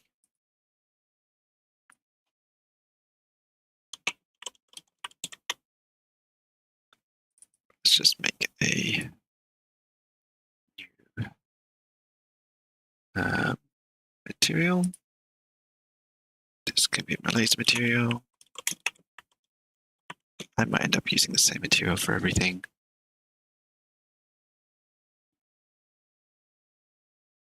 Okay, back to my laser beam. And oh wait, that's a one kind of material, isn't it? I need to create a physics material. Yeah.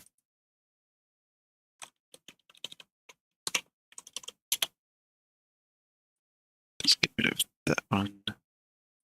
That's like a material to put a skin onto something.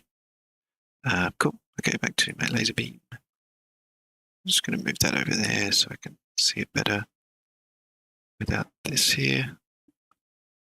And let's give it its physics material. Oh. Okay. That tries the charm. Let's make a physics material 2D. Right.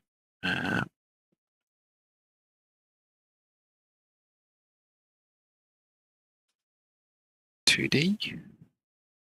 Physics material 2D. Yes. Laser beam.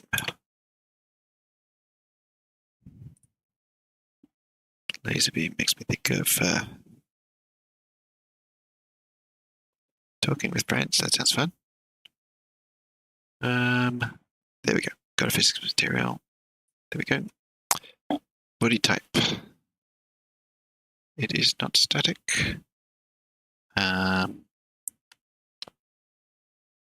It is not kinematic because I'm not completely controlling its material. Its motion with code. Simulated, yes. Mass. These kind of things don't matter actually. Gravity scale, no, do not fall down. We want. It's not going fast enough to need continuous collision detection, so I think we're okay there. Start awake.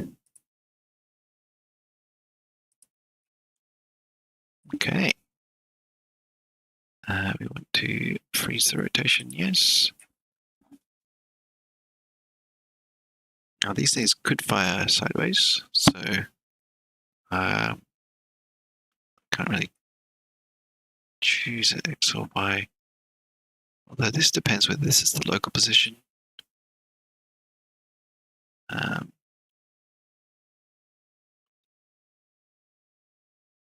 Try that and see what happens. And yeah, should be okay there. Okay.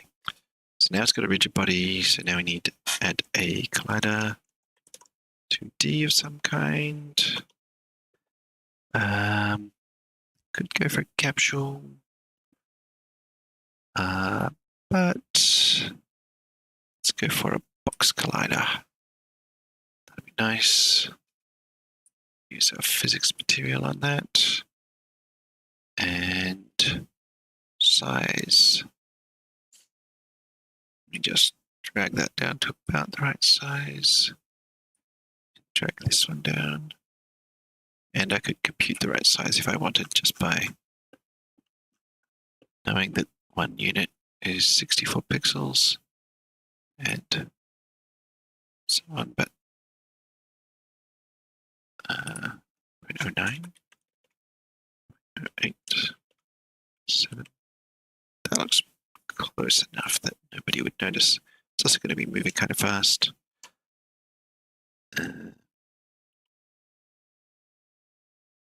So, yeah, that's close enough. Doesn't matter. What is this edge radius? Ooh, cool. That makes it kind of like a capsule.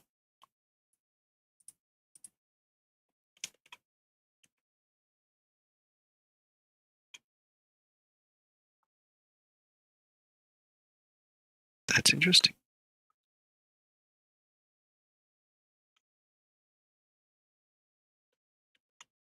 Looks like it doesn't actually do anything until you get to here.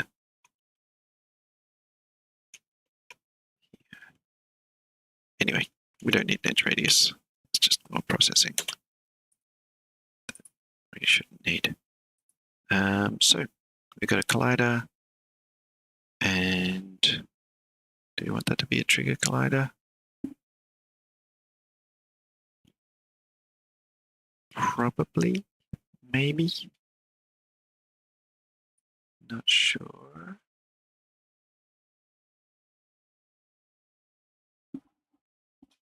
Anyway, let's get some laser beams. Let's grab a robot, and there's our robot right here over on the factory. Yeah, I should probably have like a spawning state where they just go to the first tile from the factory. But for now, let's just assume this one's already spawned. And let's just do empty child. And this is the laser gun. This is where the laser beams will spawn from. So this is one thing I don't want to have snapping to the grid. How do I stop snapping from the grid?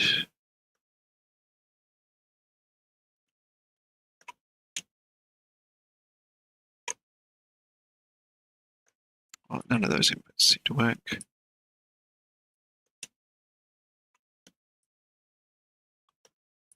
But that's actually fine because I can just put the laser gun. Oh, it's snapping by 0.5. Let's grab my grid off. Grid snapping off. Position this, say there.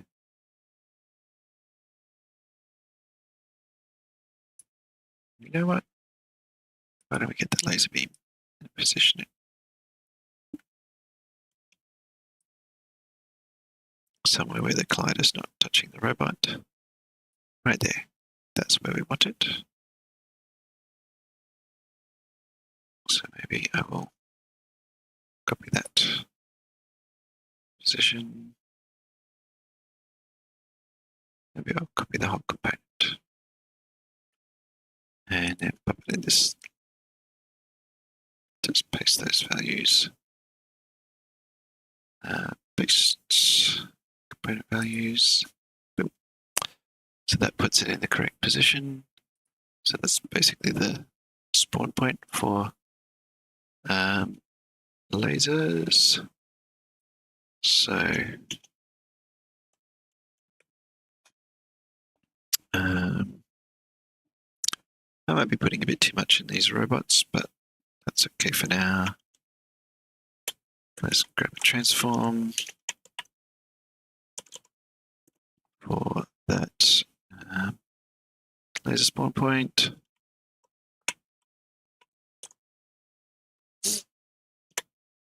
And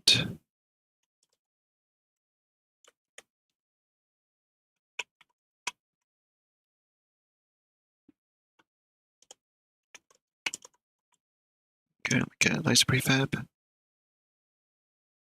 And save that. I should be able to add those things into the robot.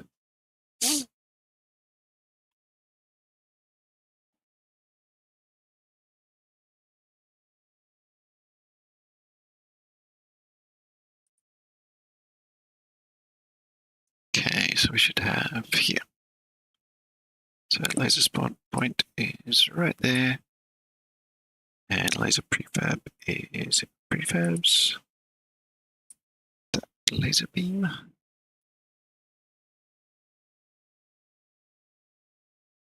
So yeah, this is, I'll pull these out and do object pooling and stuff at some point. But for now, let's just make a laser beam. And starting with 0, next action index. That's not something I just changed, I just saw that was there. So we've got that, we've got the laser beam, and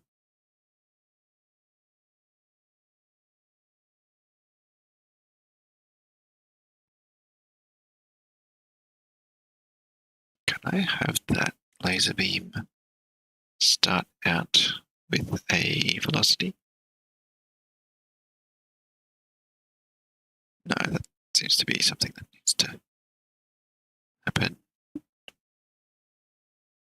later. So basically just did I make a script for that?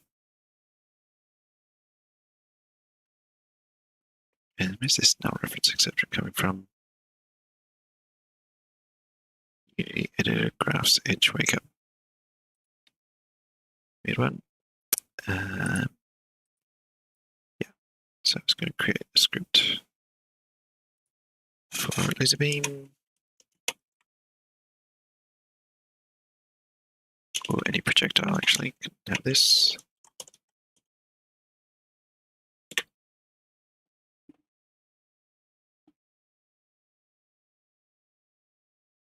And a projectile will,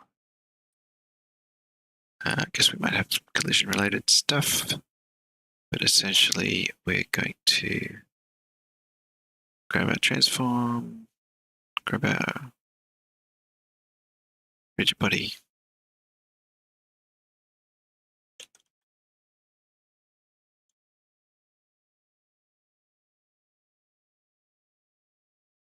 rigid body 2D.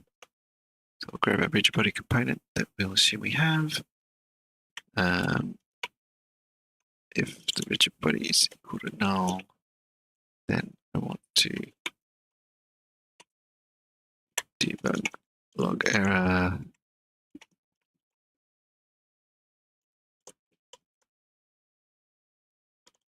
Then put a rigid body on this projectile.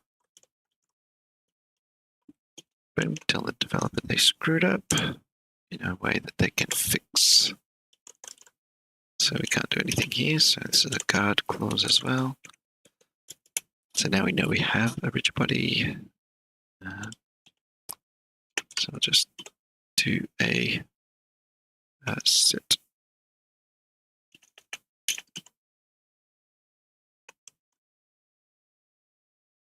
velocity to vector 3 dot right times the speed. What is the speed? You don't need to do that. I don't want you to do something like that. This is something that can be set for the projectile. So I'll do a serialized field speed. There we go. And we know that. I really need to replace these templates with more sensible ones. Right now, we are not doing anything with update. And not clear whether we'll write any code for collision on this or whether that'll be mediated from the other side of the collision. But yeah, that should be all it needs. Let's make sure that that laser beam actually is a projectile. Oh, and let's say default speed is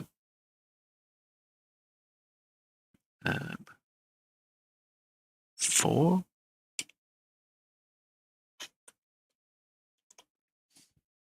Okay. update this laser beam to be a projectile, and then update the prefab. So yeah, got our things on there. Make it a projectile. Just there. Speed 4. And that should just set its velocity. And yeah, that's set as a trigger collider. Let's see what happens. First of all, when we just play this thing, will this laser beam go shooting off that way?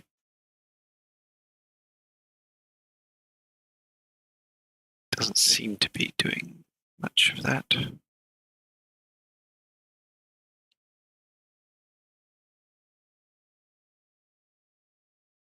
But did we get a...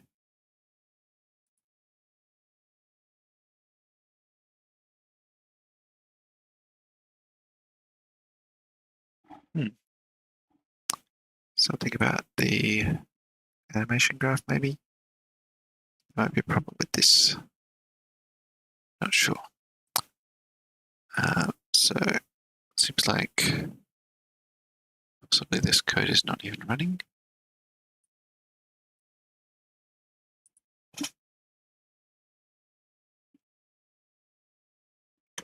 But I'll just put a little debug log here. Nudging projectile. It's getting its initial nudge there.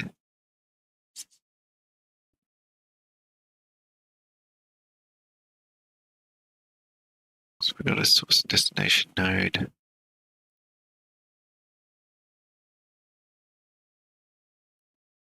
Issue here.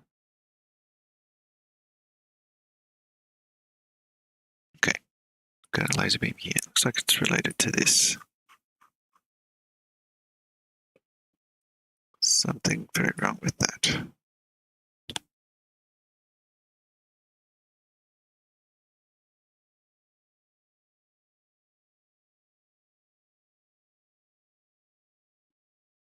Generate connection key. Okay.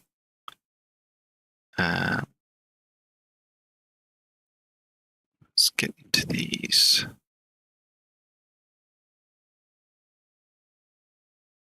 Laser beam animation controller. It's the same that is having issues. Yep. I need to like recreate that animation controller somehow.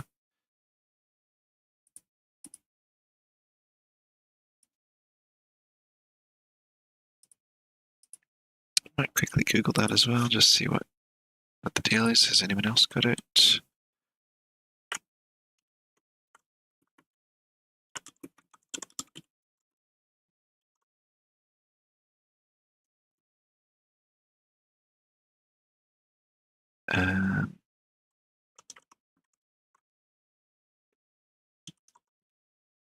Something like that. That looks like something.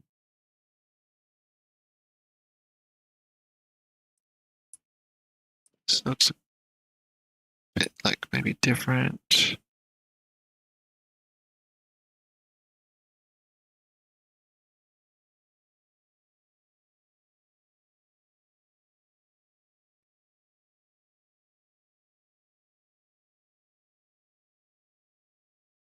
Close and reopen Unity.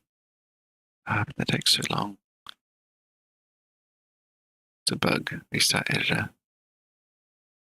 Yes.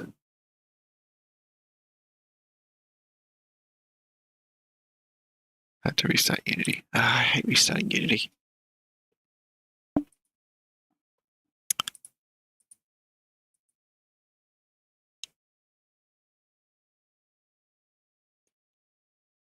Maybe I'll just like disable the animator for the moment. And then that should be fine. And then just like not select that animator.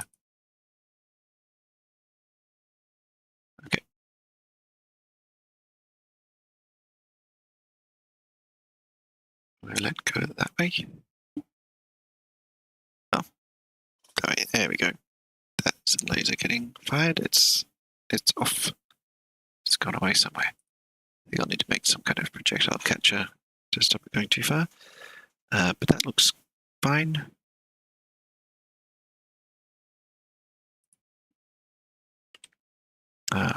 So yeah, I'll just leave that disabled for the moment. Let's apply all those overrides onto the prefab. Have I set that?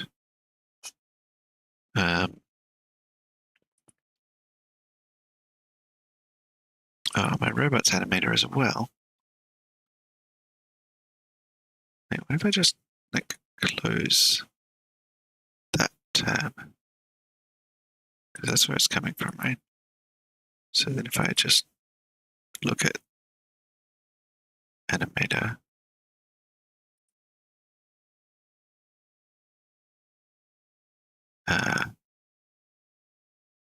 yeah, okay, I fixed it. You don't have to restart Unity. You can just close your animator and reopen it. So that's nice to know. Now I'm going to not get sidetracked. I've got the right position. I've got the prefab to use, and I've got my laser beam ready with everything in the prefab. Should be able to turn its animator back on, and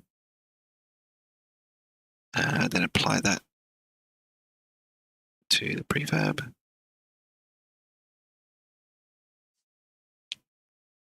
And then I'll delete that one because I shouldn't need it. And now in my robot,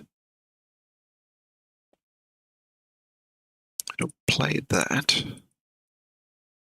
And also, I need to spawn a laser.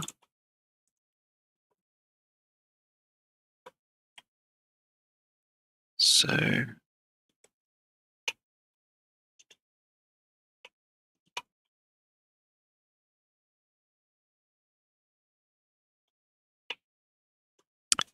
fire laser. And we can easily define that. Let's define it just here.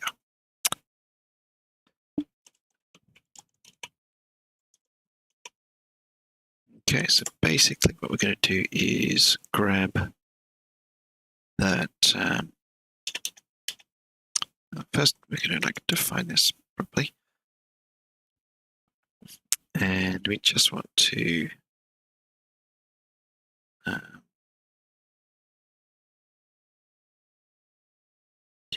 instantiate prefab.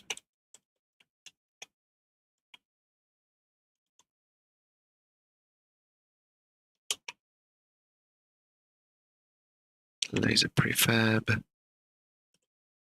We want a parent for that, optionally, or what? So we can just give it the original, give it a parent, instantiating world space.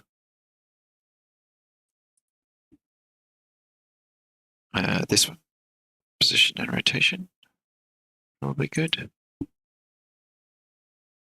So let's give it laser spawn point, dot position.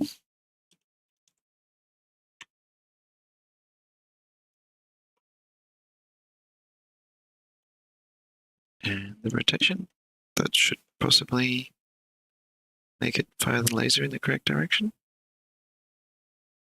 That might be all we need. At least until I get object pools going. So fire laser, that comment does not help anything right now. So yeah, do that.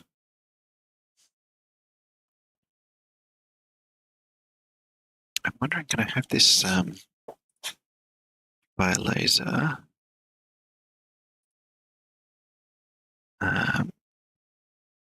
Let's have that transition to there and not to there.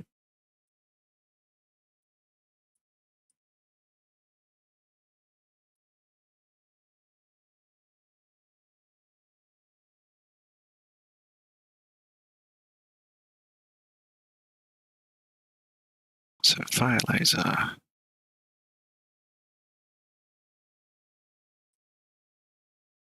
It's one of those things that to update that.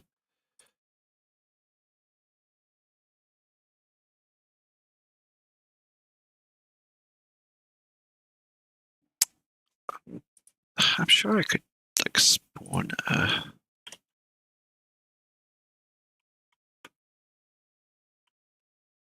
indie things. Although spawn's pretty cool.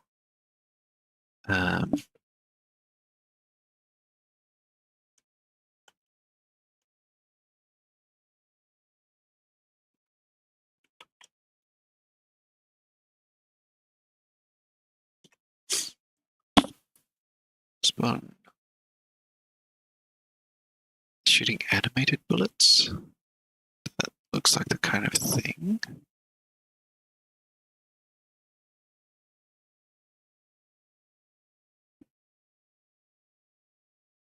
Sinking shot with animation.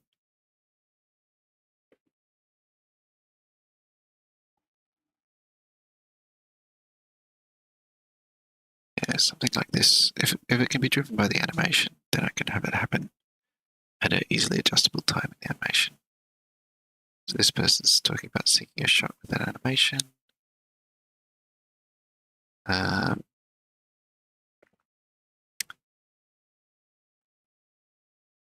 Bullet spawns immediately. How can I make my shoot script wait until it's in the attack state at a certain keyframe? I could use events. They also want to use it for enemies. Oh, makes it more complicated.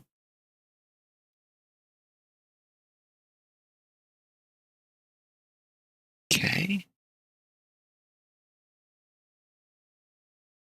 Two basic possibilities. Use the animation event system to instantiate the bullet at the right frame. Or you can create some offset variables and use an enumerator to use them. Like this. Yeah, that's what I want to do. How do you do that? Got it. Code in my input system. Function verscheißen. Schießen.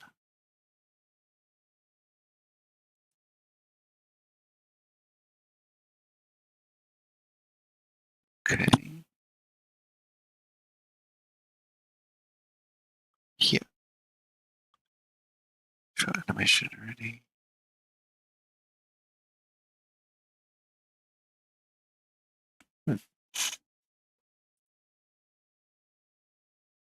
This is the kind of thing I want.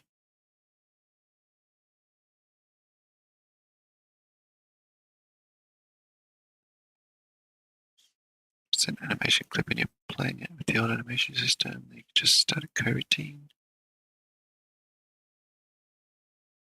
Set an animation event. Basically, a send message delegate. It'll fire any function on every component of the game object that's playing the animation, which matches the name and parameter type the event is given. In other words, if you make an event called fire projectile, all functions called fire projectile, which accept the given parameter, will fire on the animating object. If you're using mechanim, animator, state machine behavior, tell it to reach out to the animating object with that, and that timing thresholds are crossed. Something like that, I think, is what I need to do. So if I have like I guess make that public. Don't know if that's necessary, but we're doing fire laser. So then in this fire laser animation, oh, yeah. So I don't have a motion for that yet. So let's make one. We will create animation there. And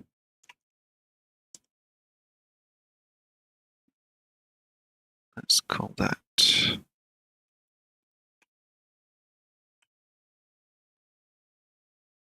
that.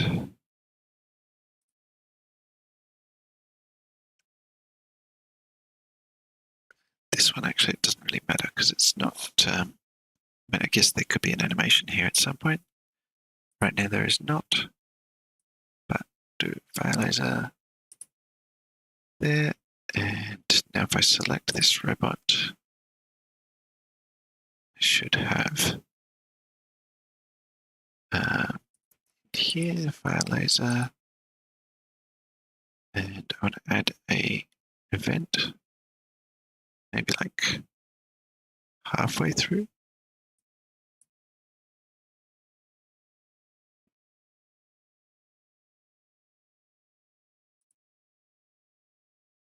Length 1 sounds good.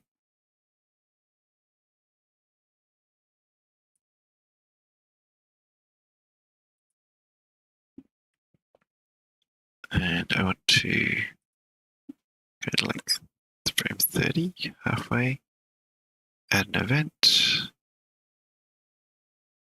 function, robot, methods, fire laser. That's cool. So I don't need to actually call that. I could just have it called for me. And are these those silly things again? Yeah, they are. So that's basically, I'm going to ignore that for now. Okay, so we got that transition correct. Just quickly checking that I've updated all of these. And yep, all done. So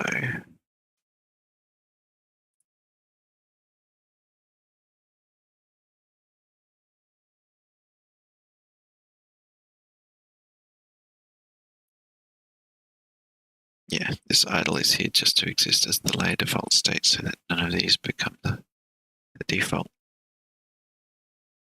basically. But what if we don't have a layer default state? Yeah, then a different one becomes that. Undo that.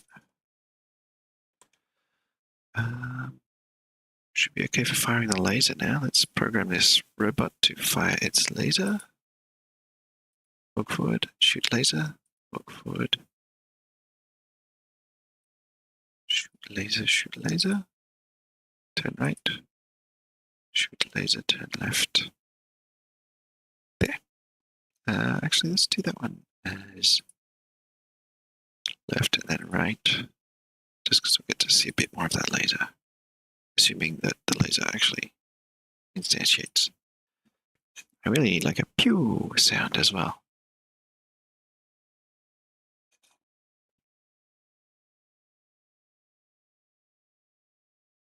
Okay, good. It is. Oh, there we go. All right, so I think that might be related to the laser prefab having its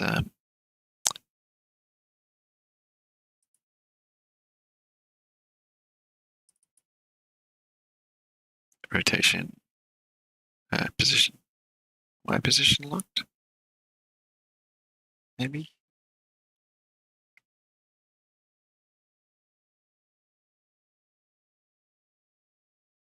Okay.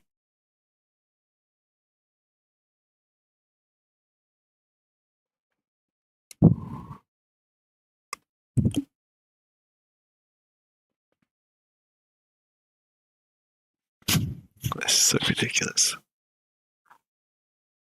Yeah. So for some reason, oh wait.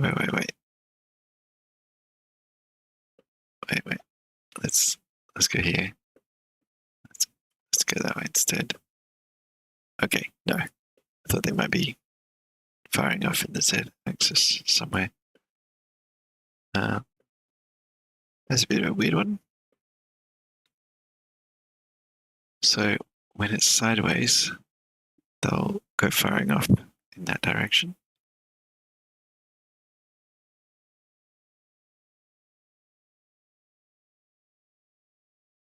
Otherwise not. So they get instantiated.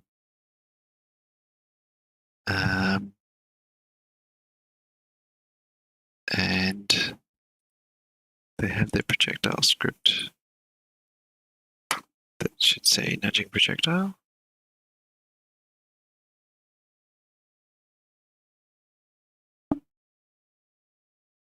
Vector 3.right times speed.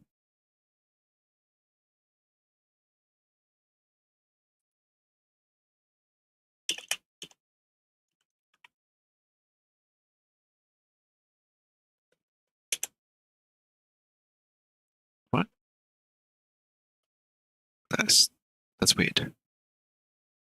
It's weird to me that they're like, it's fine that they're moving sideways, but why don't they move sideways the other way?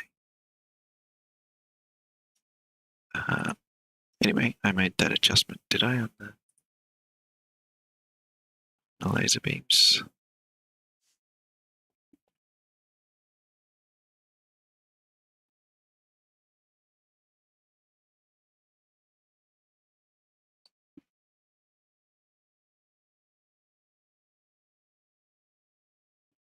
So what if I grab one of these laser beams?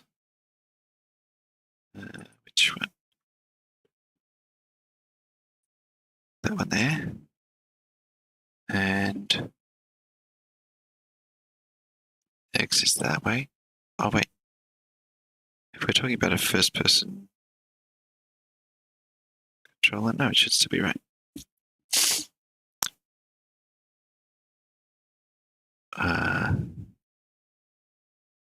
Velocity.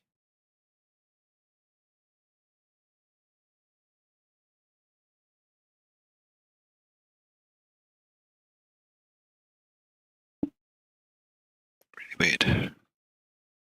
Quite weird indeed.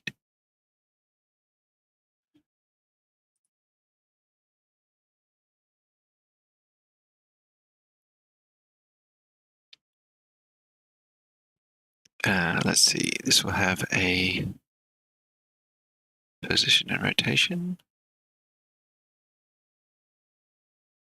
So I guess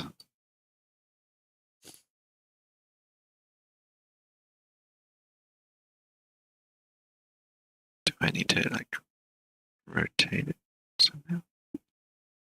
Time to Google this because it's just nothing has clicked that actually makes sense. So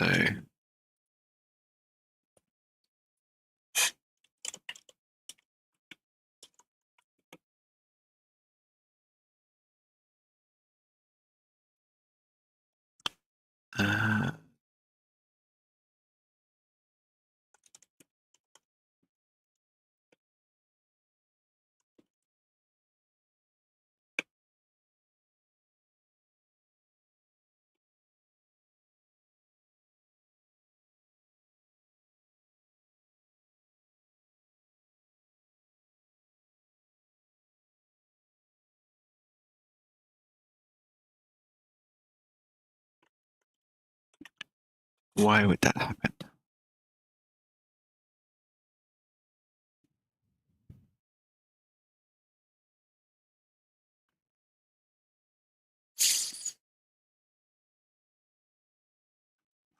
I'm just like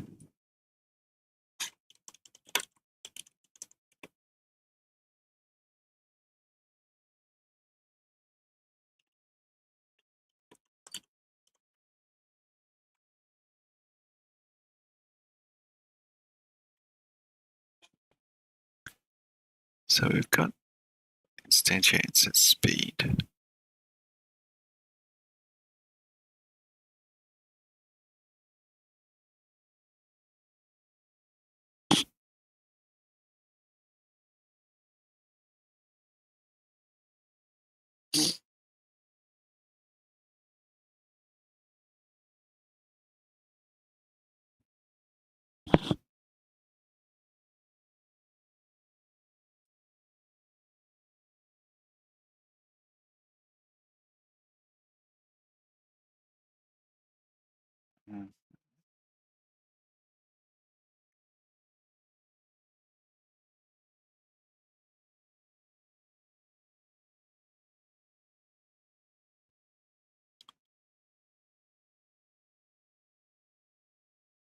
Constant force component.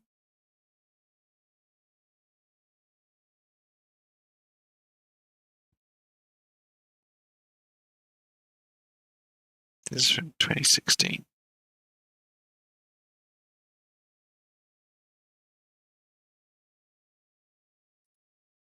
Anything newer?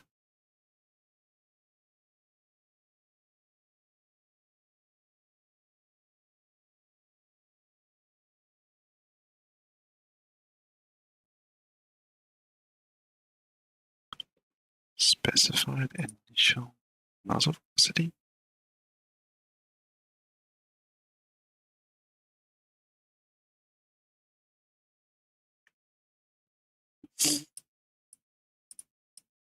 Velocity is world space, so I probably want to convert from a desired local space to the direction.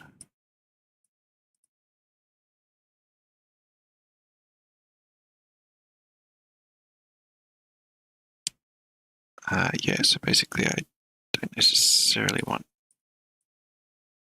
right.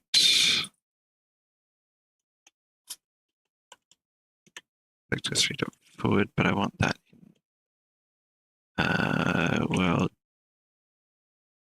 Like,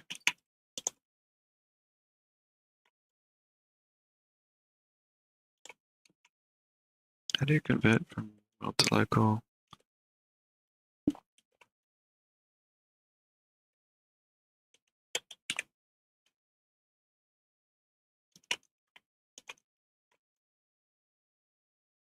Sure, there's a way to do local to world space.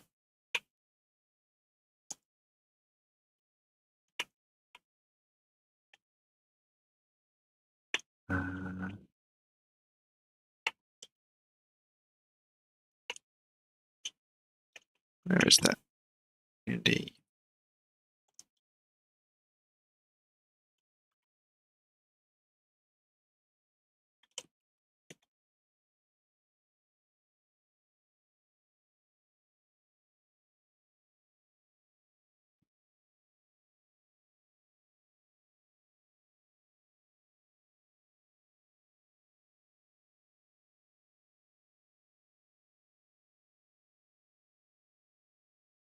Oh, is it like in a transform?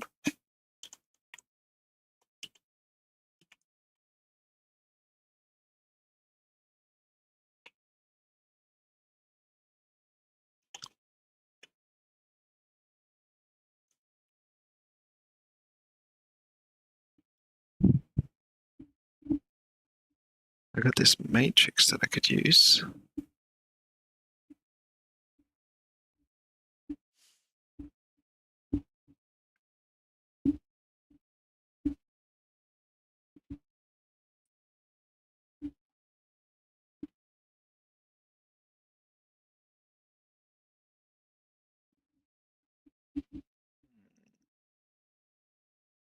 This is about dots, and I'm not using dots here, so I'm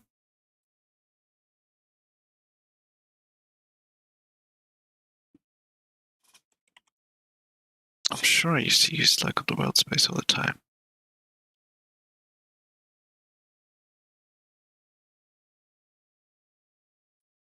Where's this transform point?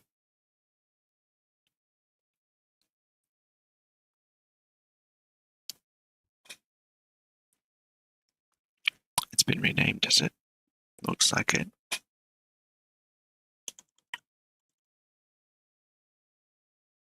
So I want to take a local.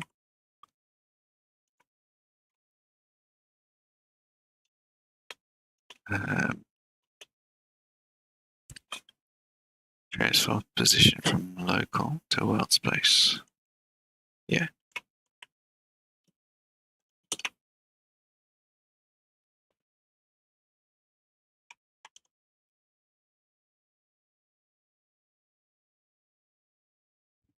So I think I might actually want vector 3 forward.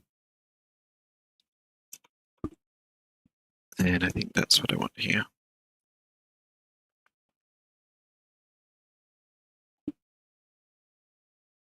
For my velocity.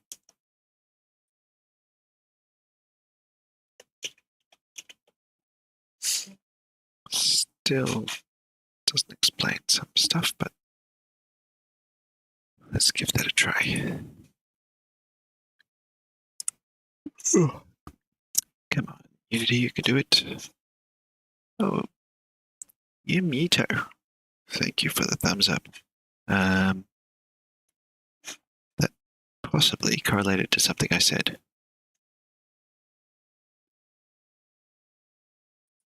Which is cool. Maybe related to renaming local to world to transform point. And welcome back, Gorilla Mod. Just gonna put that back in that 2D view. So I've just been doing stuff with lasers, and I don't know if my laser beam is going to work properly this time. I've just updated some code. I really should finish up. I'm terrible at doing that. Okay, so it fires lasers. They seem to work fine if it fires them when it's sideways, but otherwise they just stay still. So, kind of weird. Not sure why it would make any difference. So let me just double check this stuff. So the prefab for my laser beam has a rigid body 2D. It is currently not freezing either the X or Y position. It is freezing the Z rotation. Z is going into and out of the screen. So it's basically just stopping it from turning.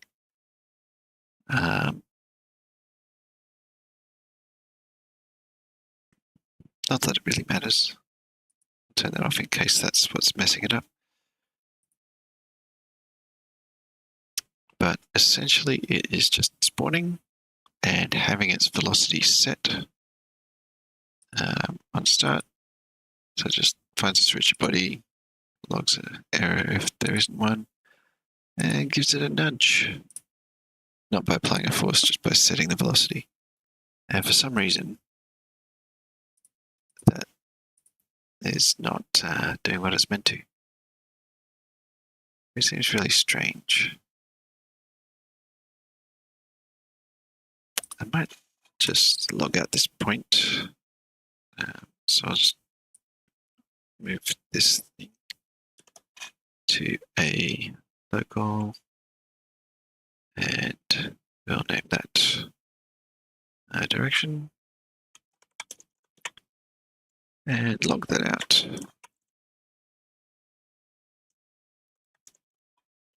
So now we should get our direction vector each time and just see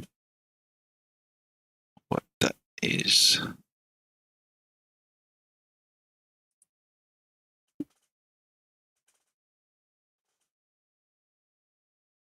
I wonder how much time in a year I spend just waiting for Unity to do its thing. All right, what else do I want to do? I just want to simplify this. So forward, shoot, turn left and shoot. And then I guess I'll do right twice, shoot again. And then turn left so it's facing forward again. Actually, no. Shoot laser, turn left, shoot laser, turn left. Wait, let me get rid of this.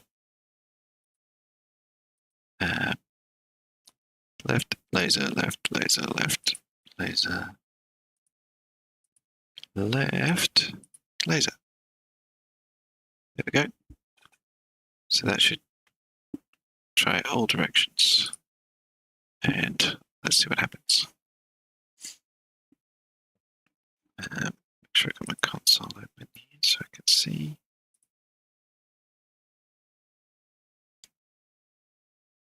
Now none of them are working. That's interesting. I wonder if they are... They can't be colliding with that guy. That guy has no collider. So... What? That's even more confusing. Because I don't think I've got any other things with colliders around here. So why did changing it from walk forward, turn left, shoot laser, will that work? Let's try.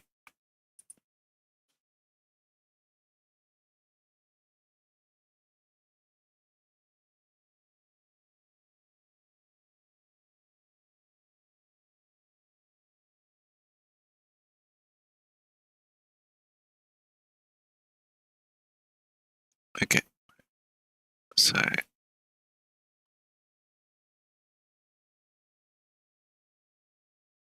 I'm going to first of all, what? So that can go down.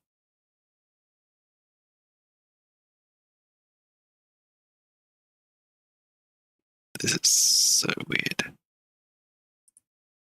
I've also got a lot of laser beams. Okay. Right. I don't think I want that. Do I want the right or the up? I think I want the up.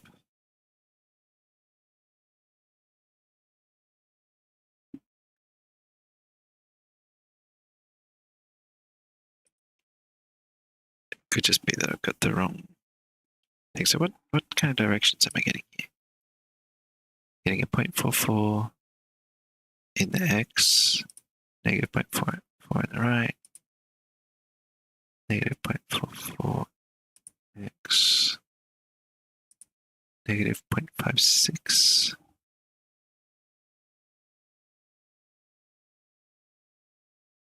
That tells me something really wacky is going on.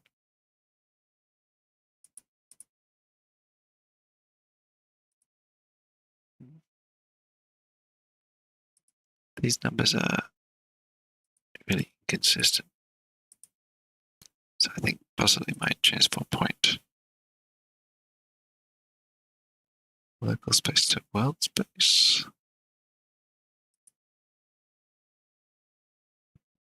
On overload. May I see the overload? Or not?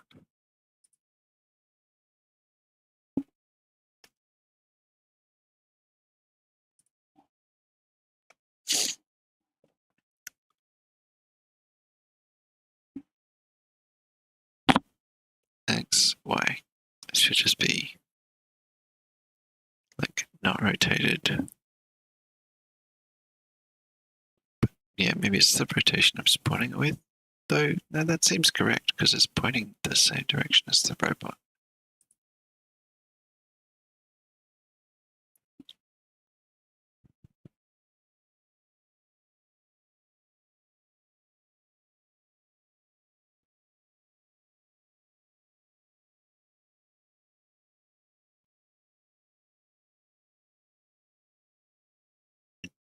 Is there some magic to this?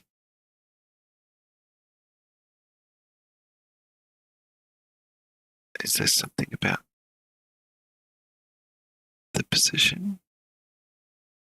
Seems like there are particular places that the laser beams get stuck and particular places they don't. 1.44, 1, -1. We should never have a -1 on the Z-axis.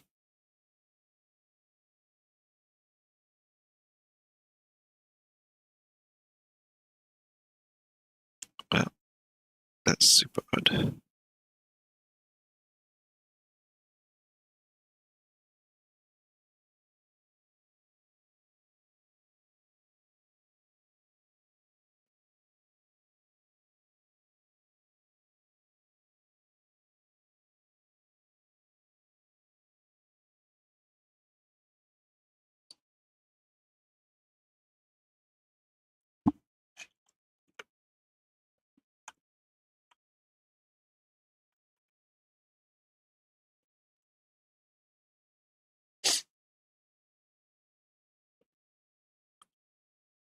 Okay.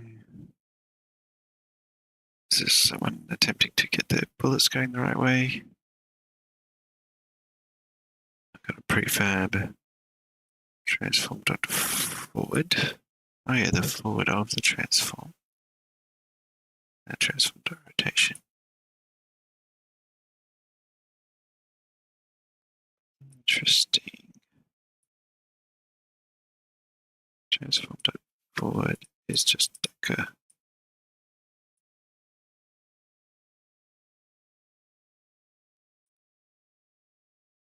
thing. Let's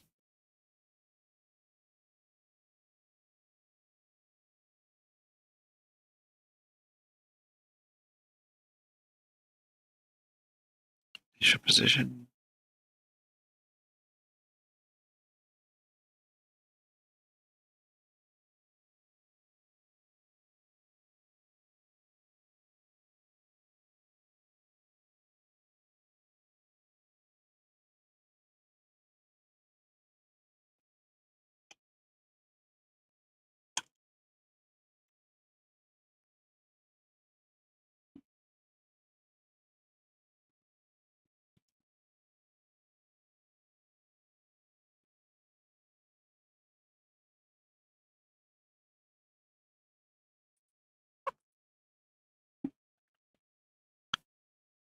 We got the original game object, we got the position,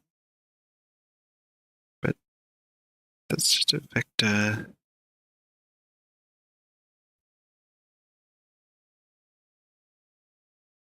That doesn't seem right to me.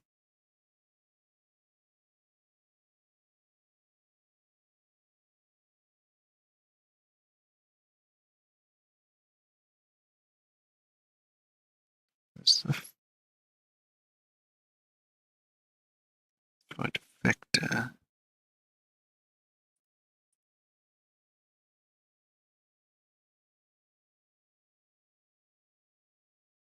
I should be looking at the rotation on this robot as well.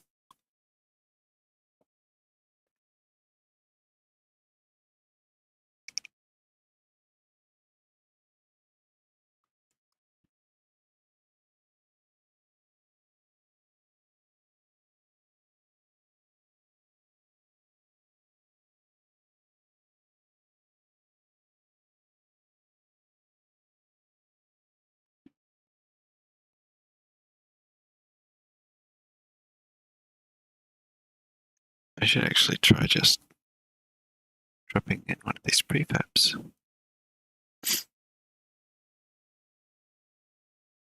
If I manually grab a laser beam, drop it into the scene, it just goes upwards.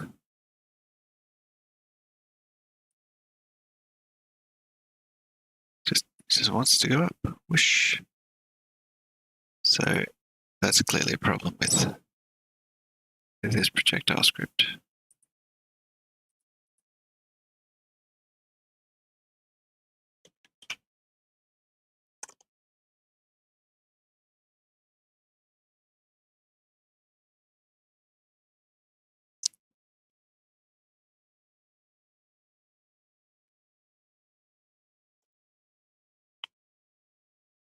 I think this is why bullets stuff are always pointing upwards, so that you could just use up as forward. Yeah, let's do that.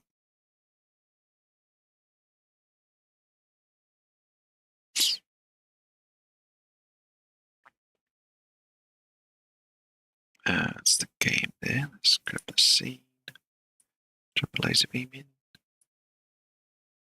There we go. Let's put one here. Just a 4. We don't have any gravity, do we?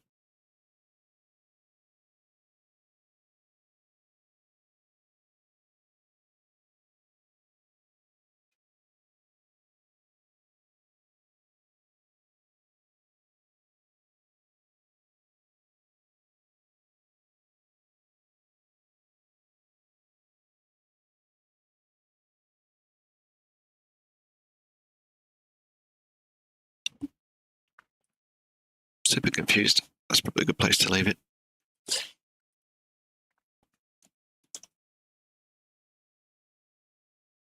Probably just need to look back at a old Brecky's tutorial and get some lasers spawning. That's kind of not the main thing anyway right now. Right now I need to get these things dragging and dropping into here. Probably also do need to like limit the lifetime of these laser beams. Like here.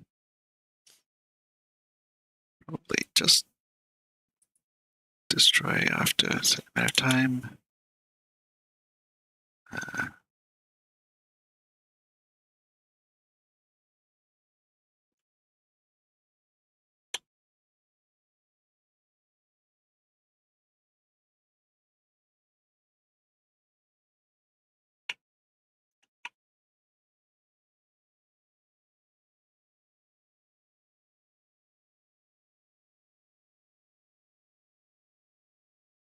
I need to do a routine.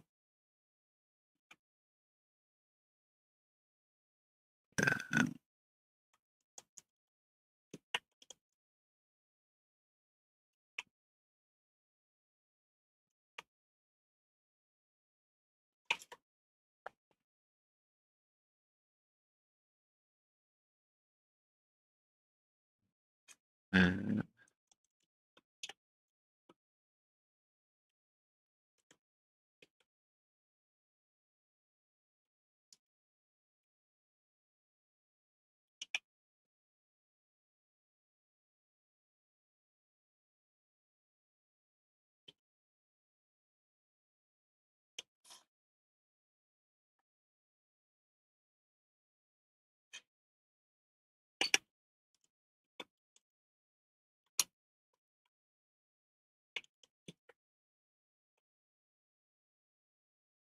uh,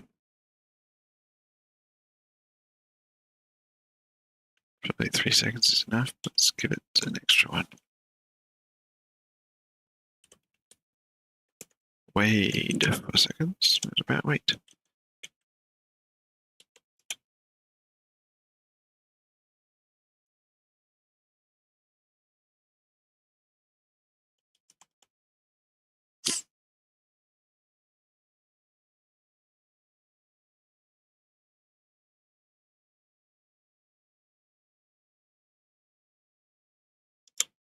Can use self-destruct.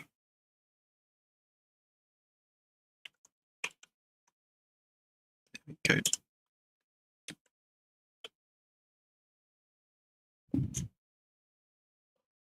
go. Start coroutine. Destroy after lifetime.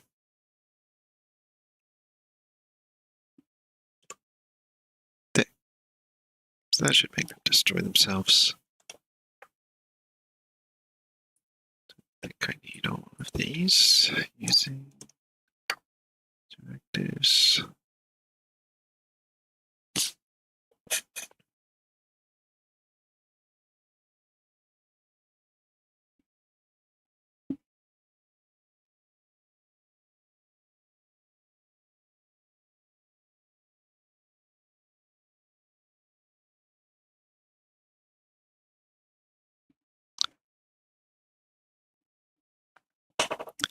I'll fix those lasers next time. And I'll get these icons to be some kind of things you can drag. Ooh, interesting stuff happening now.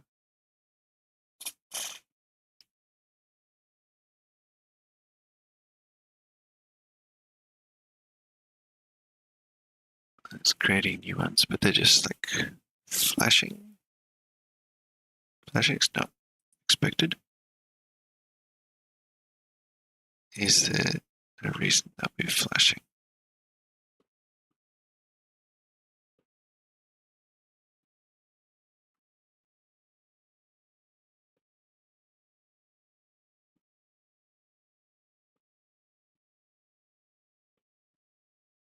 Okay, I guess they're on the same plane as some stuff. That's kind of weird, actually.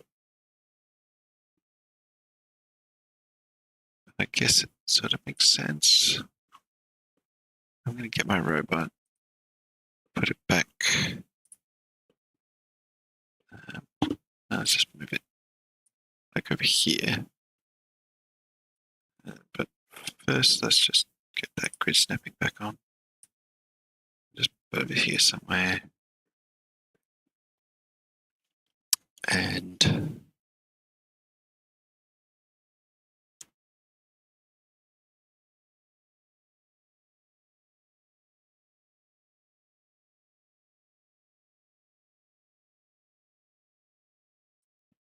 still seems like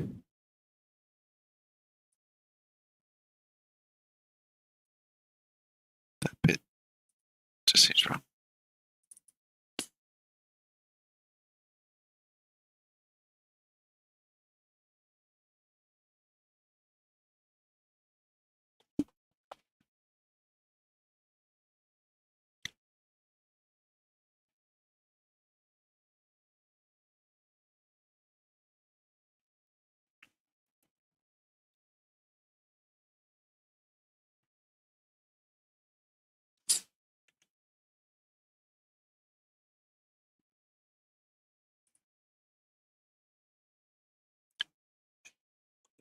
Let's try.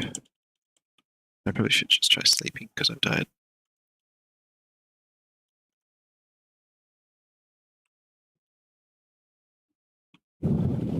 Let's see what this is.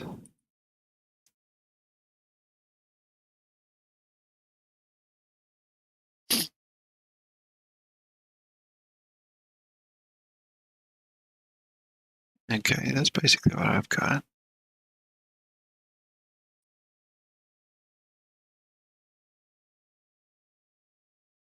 Give it the transformation that you want.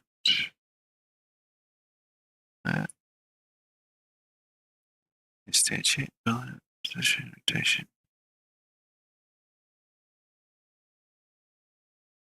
Oh.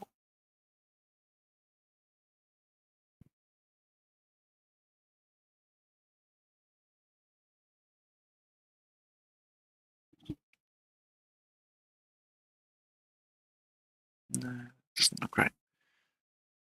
But that's a good point. Is there a way to instantiate it with a velocity? Do we have an overload here?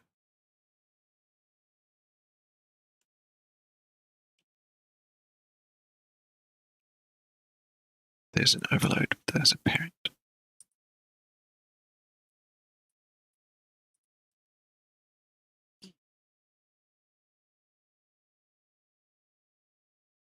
Position, rotation, parent.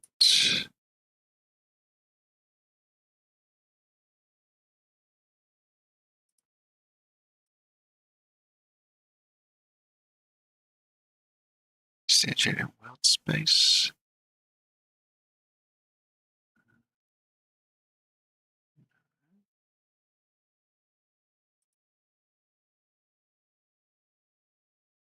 Position, rotation.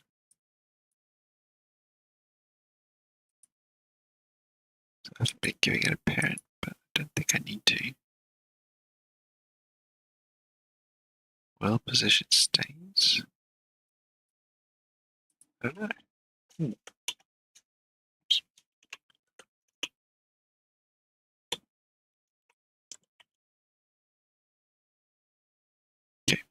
So the overload's here.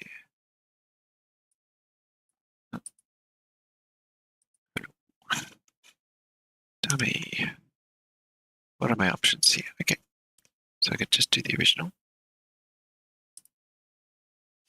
I can give it a parent. I'm going to tell it to instantiate in world space. I guess instead of local, give it a rotation as well. That's what I'm doing right now. And I can also set its parent. Should be needed, I think. And then this looks like the variants that are using a generic type variable to return the correct type.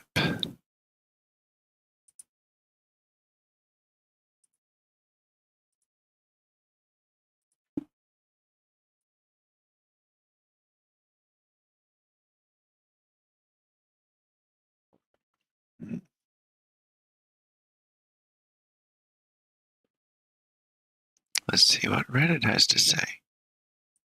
Just see. It's probably going to try and use my Reddit account. Oh no. Private browsing window. I don't remember what I've got on Reddit, if anything.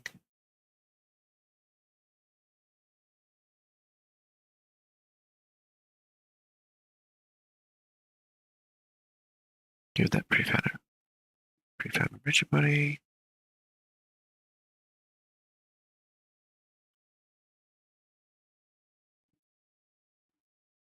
So we're getting the rigid body on there. Well, that's fine. I'm just driving that from within the thing itself.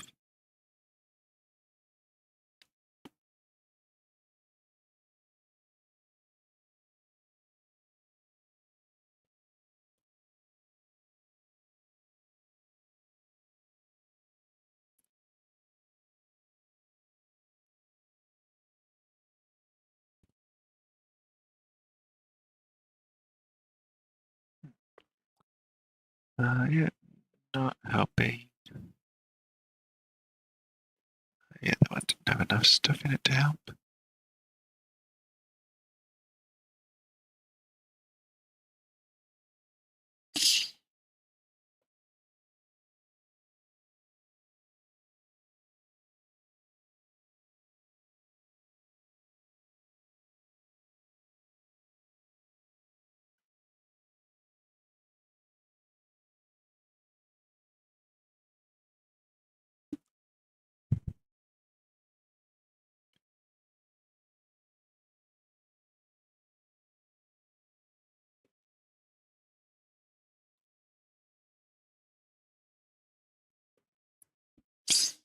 These last two seem like they could be relevant. Let's have a look.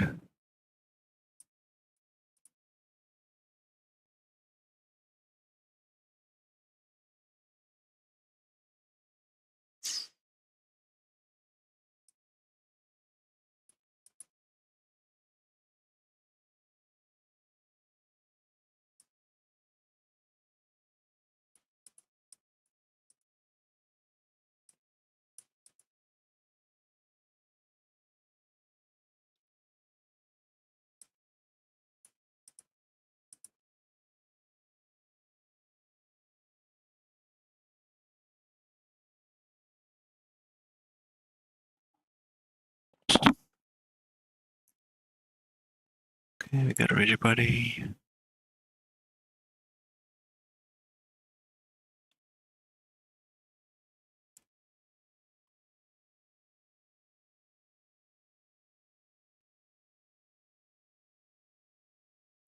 Yeah, that's all good.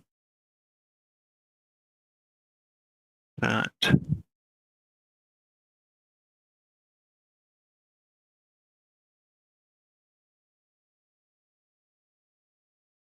it's 2D. These rigid body 2Ds. Now collider 2Ds. Try bigger force.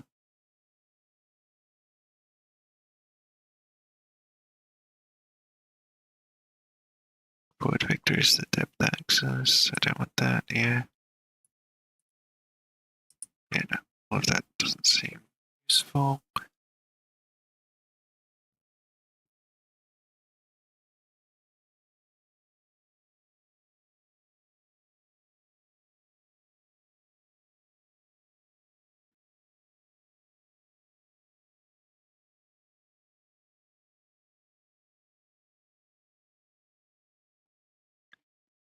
Transfer the orientation and velocity of bullets from local space to world space.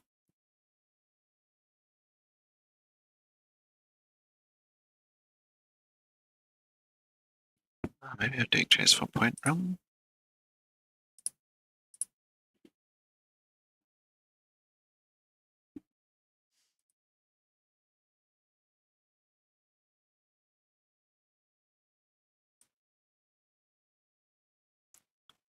Nine 37 fixed velocities. 929. So instantiating bullet prefab with a spawn point position and a rotation. Grabbing a rigid body from the instantiated bullet.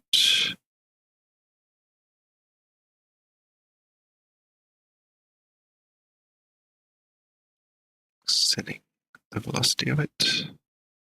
Add some damage and a timer.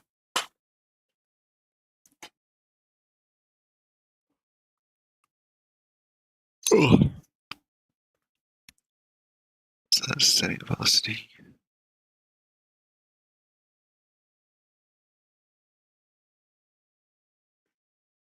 They say line 29 and 37.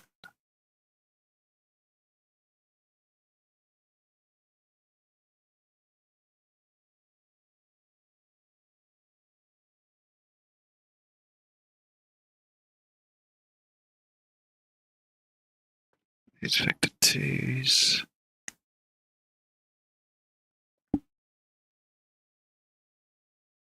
The velocity will always be plus or minus 15 because that's exactly what you're telling it to do. If you want the velocity to be based on where the ship is pointing, then you need to use the ship's forward direction when setting bullet velocity. Check out the documentation for the transform class. Okay. So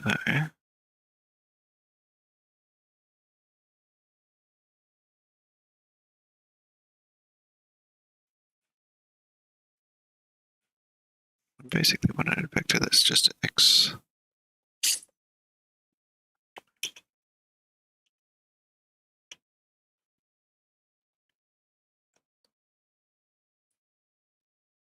Alright.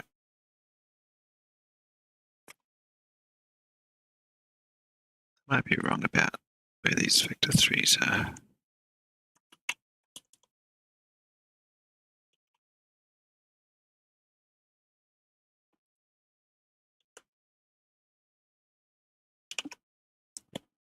What is this transform point? Transforms position from local space to world space.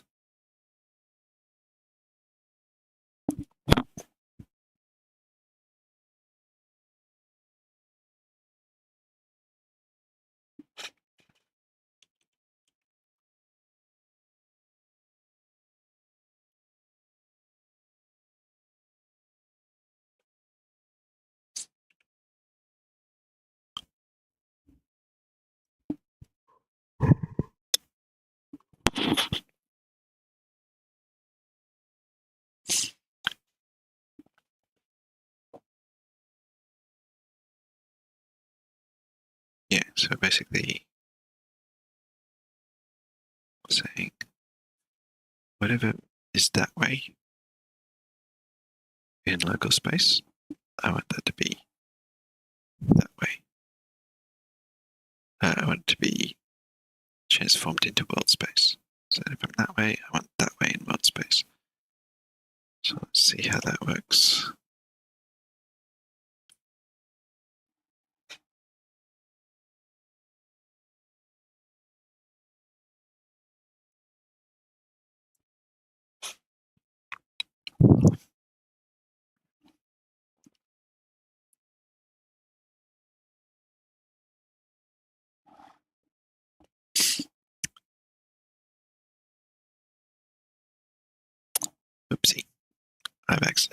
awake for an extra 2.5 hours.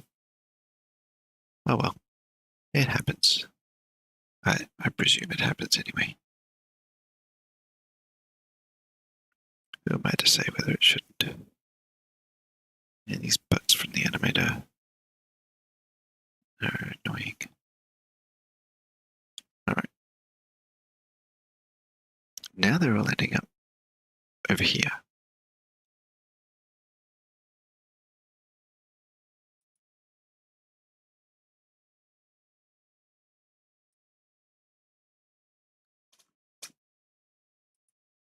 So we're ending up with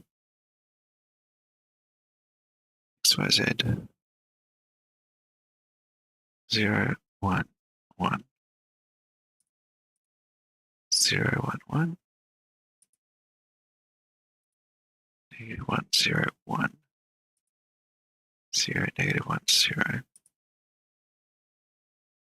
0, 1. What is all this nonsense? Okay, got a robot. It has got whatever its position is. Let's say it was here though. At 0, 0, negative 1.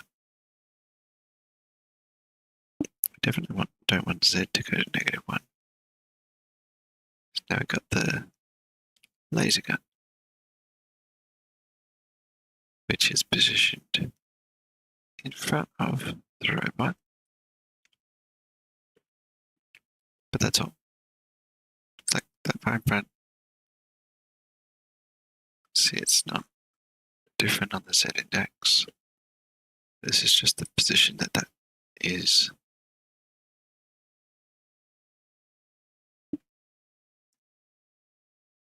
And so it is the going right vector that we care about there, but all these are being positioned in the wrong place. So that's the instantiation. That's that.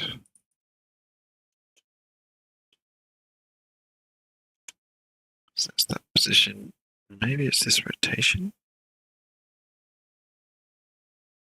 Really?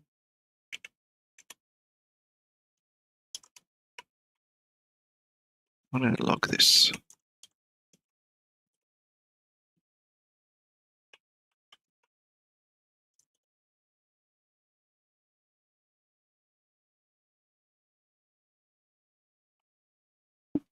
Quaternion, that stores the rotation of the transform in world space.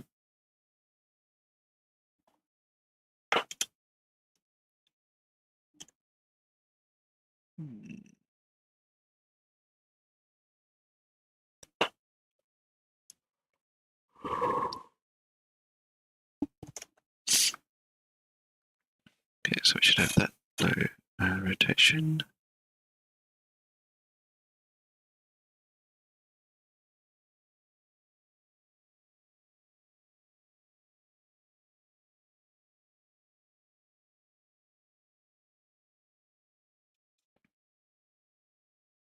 Still doesn't explain the velocity thing, but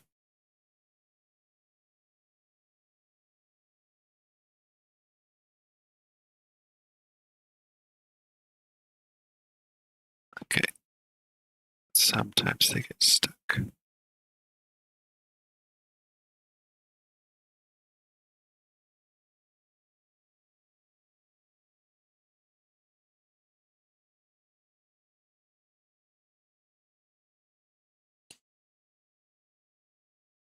Do those speeds look different as well?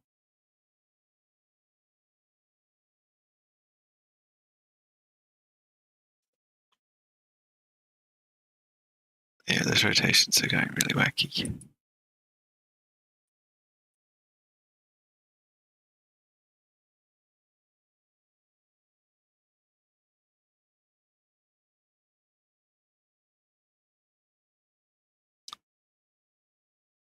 That's the local that's the world space rotation.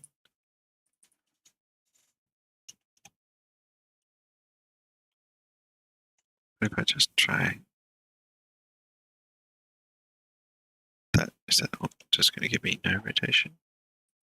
thing is, the rotation seems okay. It's just what happens when that rotated laser spawns is like weird. Maybe it's just that setting velocity is unreliable.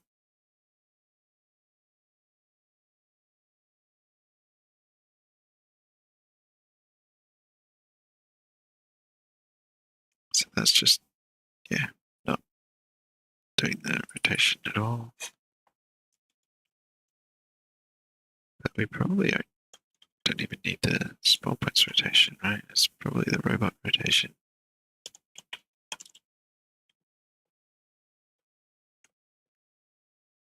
I think that's fine. That should do the trick. It should be the same now.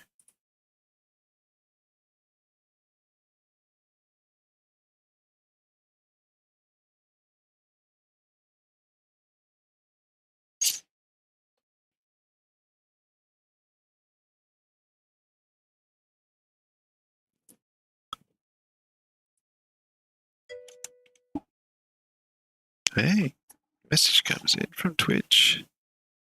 Oh, thank you for some spam. I wish it was the real kind. They don't have nutrients. Cheap viewers.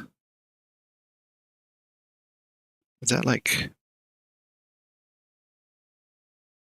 viewers that you're describing as cheap?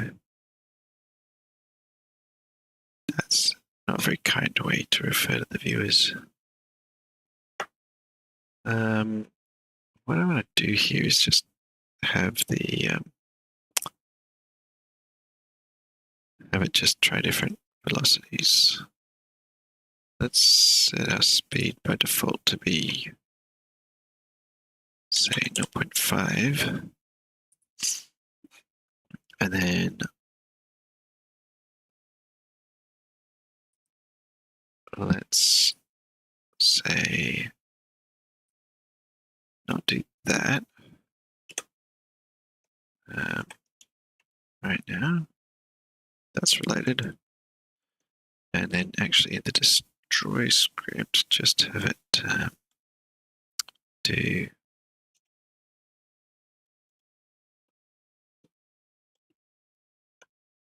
wait for 1 second. Just try different things.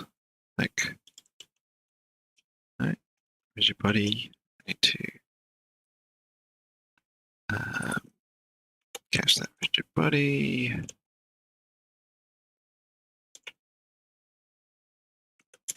To D.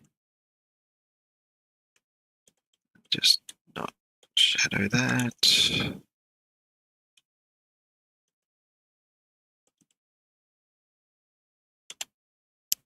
And then, yeah, so basically just p dot velocity equals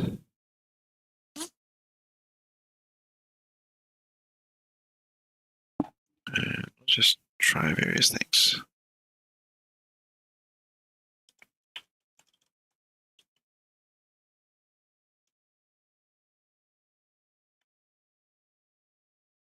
The right-hand vector from the perspective of this transform. Let's try all the different vectors.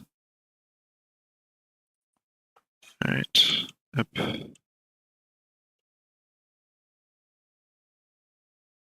Left.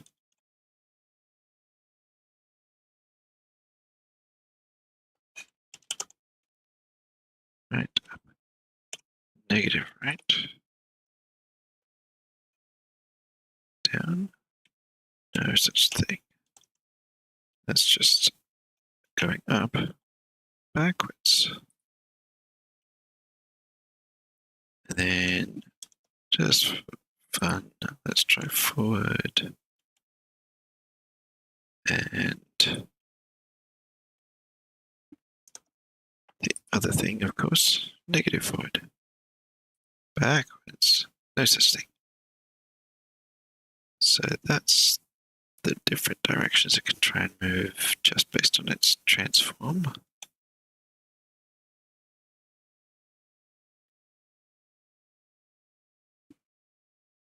So let's try those.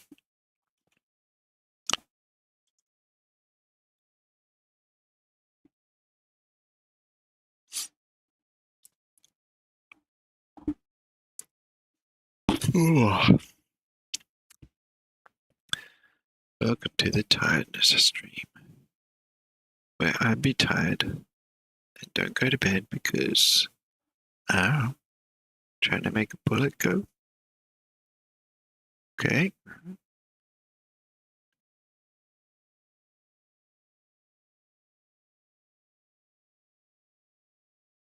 They only live for a little while. Let me just drop a new one in. Just grab my laser beam here. Can't drop it on the game view. Let's grab the scene view. Just drop one here.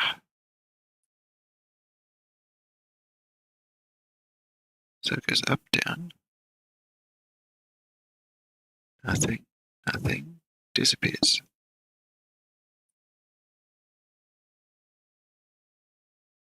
It's supposed to go right, up, left, down.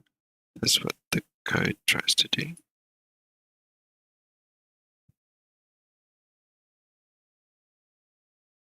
But it's like it's not allowed to move.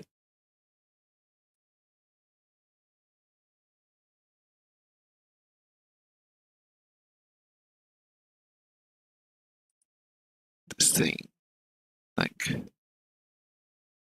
constraints, no frozen position, no frozen rotation.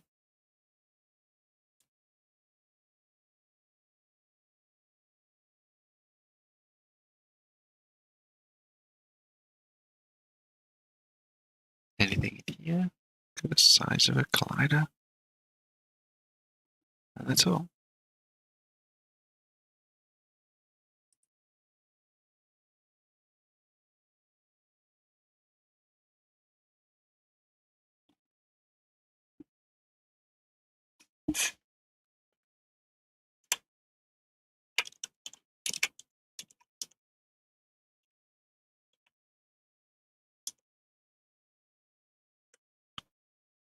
Basically, same thing here.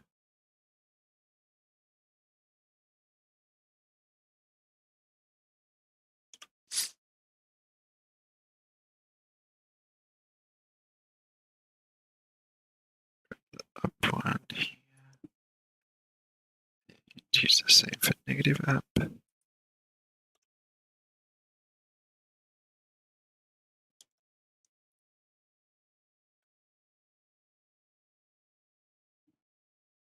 Just adding some logging here. That will just log those, and let's give me a bit longer to distinguish.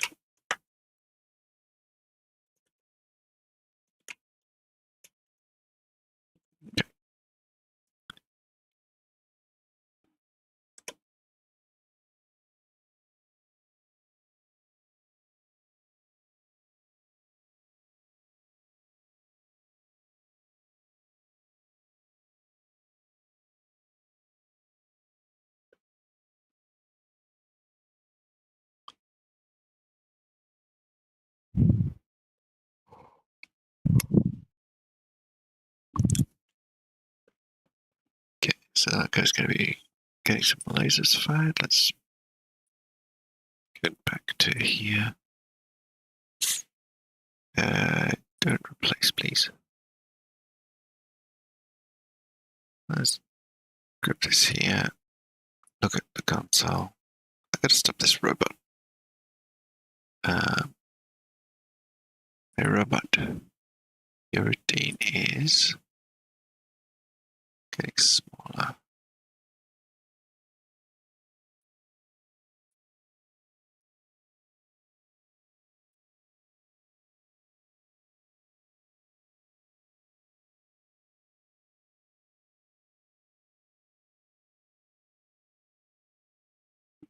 There.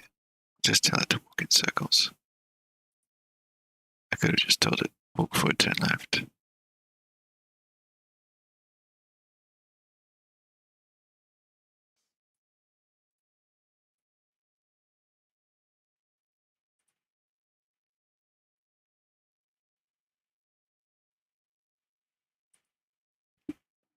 There.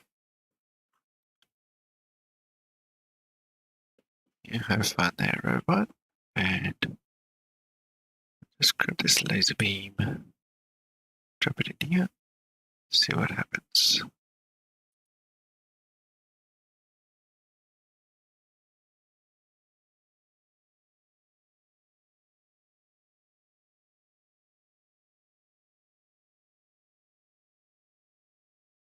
Still, okay, I'm clearing this, dropping this in here.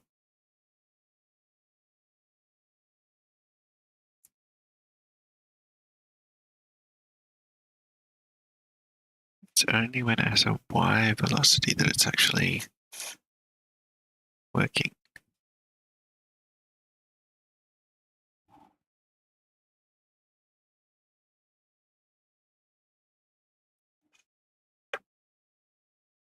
Maybe that's the clue that will help me find it. Rigid body 2D.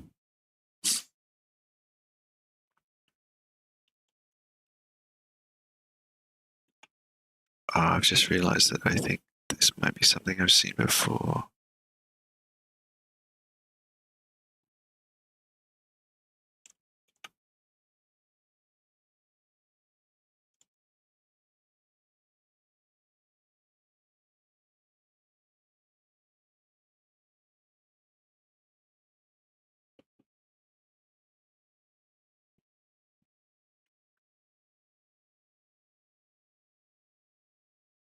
Oh yeah, rigid body 2D velocity affects y-axis but not x-axis.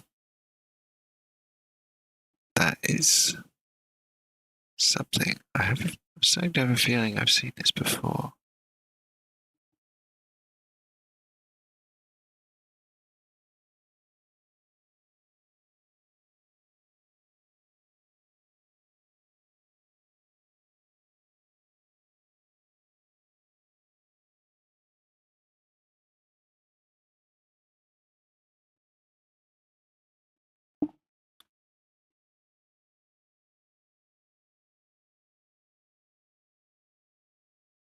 Something about setting something every frame. Well, this only has a start. And the laser prefab. Oops, that's not where it is here. I got my script. Sprite renderer. Okay, I just feel like my animations. Laser beam does not appear to have any like properties related to anything.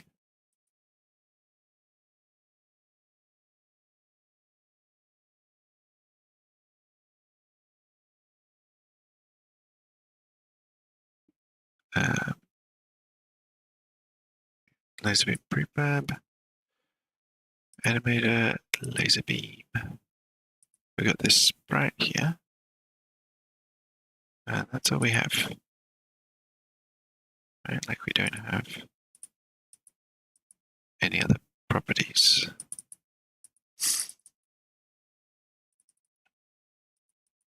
But I wonder if perhaps the animator. I disabled that animator, didn't I? Apply root motion. Let's.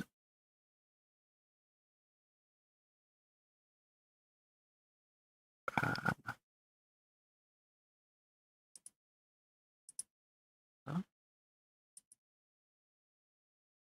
Could be something to do with the animator.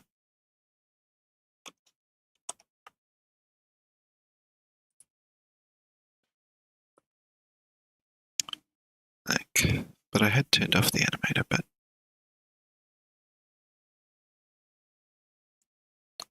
does that necessarily mean necessarily always be turned off. That appears to be moving in the correct direction. Okay, I think it was apply root motion from the animator. I don't remember setting the velocity to 0. Oh, that was like forward and back before destroying it. All right. I think I may have fixed that, but also just this has made it very broken. So I'll just comment that out.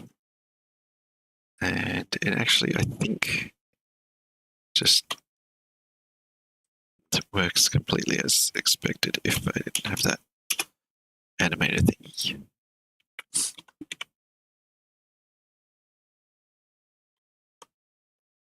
I'm pretty sure this is just vector3.right.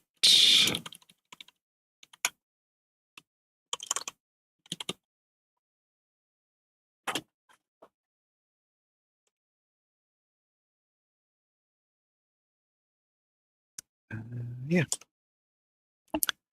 Let's try that.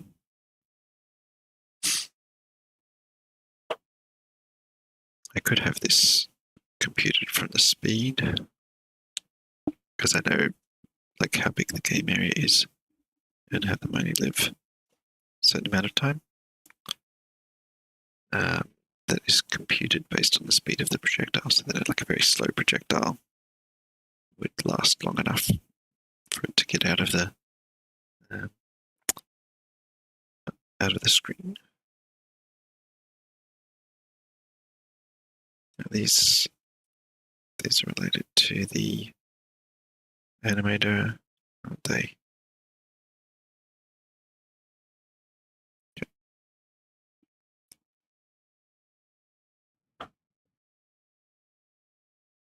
So what is your program, robot? Oh, okay. That's still not quite right, but they're definitely going somewhere. I bet the one that's going slow has got some kind of a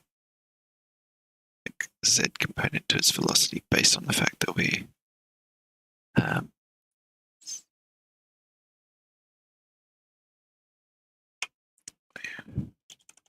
that's how I should have done it, like that.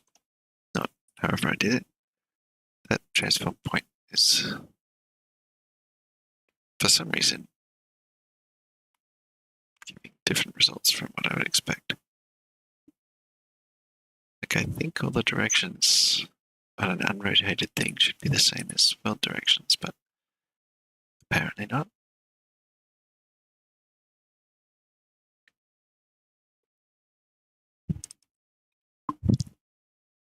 Okay, yes, yes, yes. Okay, seems to be working. And I got you doing some weird stuff, haven't I?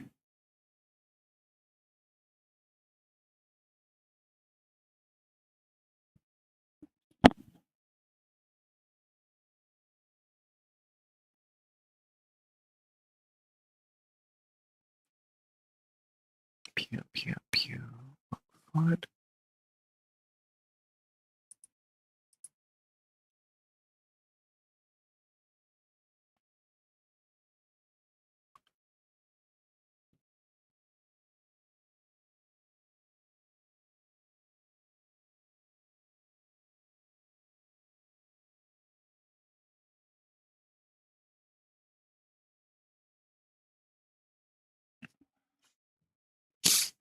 Okay, well, anyway, I got a robot that's following its routine. It's a ridiculous routine, but that's okay, because those will be ultimately set by dragging or somehow putting these different actions in here, and then the robot can follow them. Well, setting them in the factory, and then the robots made in the factory can follow them. But let's just give you a more reasonable routine. There, perfect. The ultimate strategy.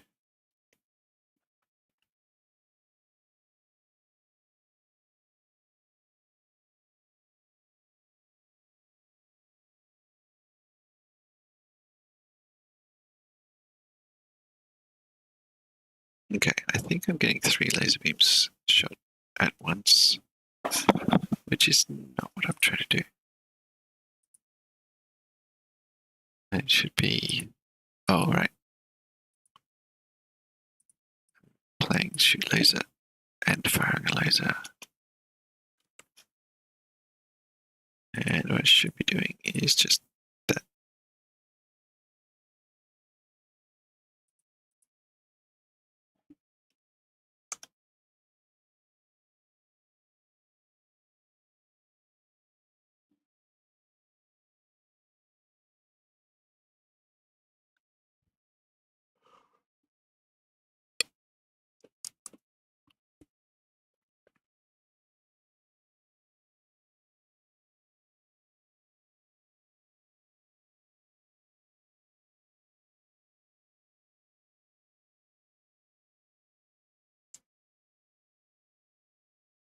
Now it's just walking forward. It's just doing walk forward. It's not doing fire laser. And that makes sense.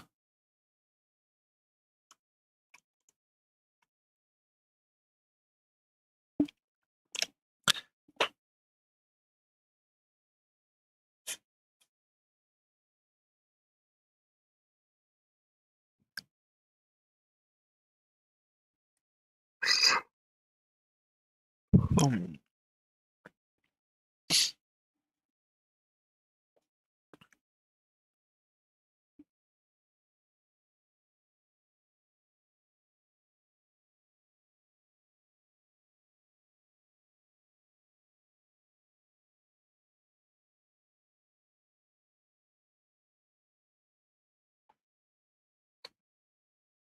okay, something wrong with this.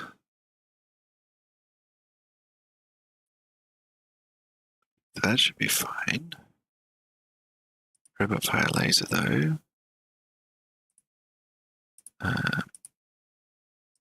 Robot fire laser.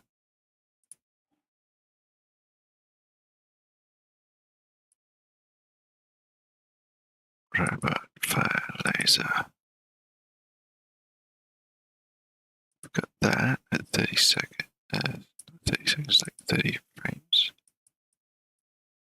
Oh, where are you going?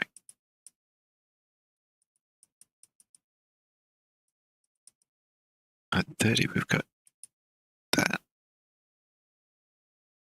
fire laser.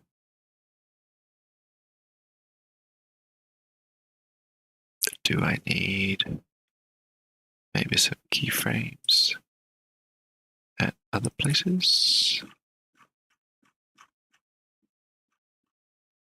Is that the problem? I just haven't got like some keyframes in there because I haven't got any properties keyed. I could do like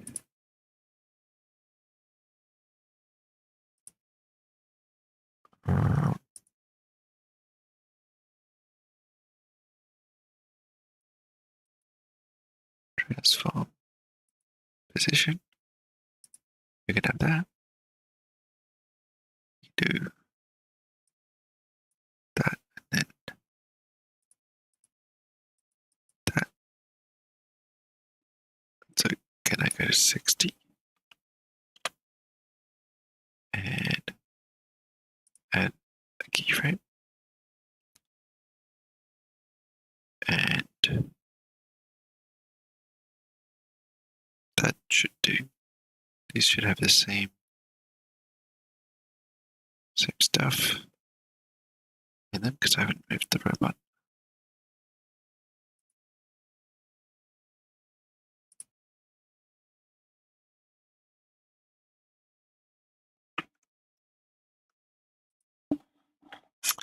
Alright, let's watch this robot do its thing, which should include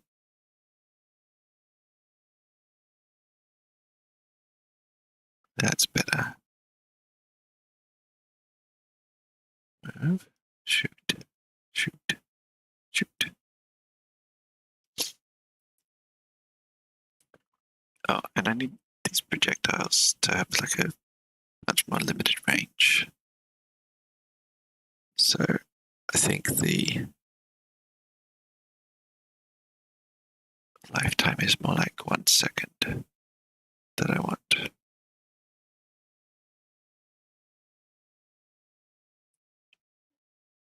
So just grab that prefab here and speed 4. Oh, I don't have the projectile lifetime.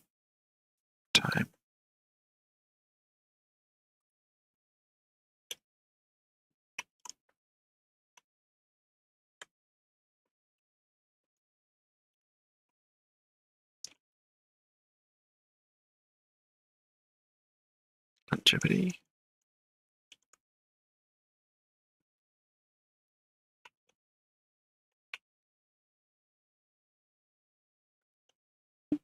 So let's say I want them to reach 4 tiles forward. And if they're traveling at 4 tiles per second,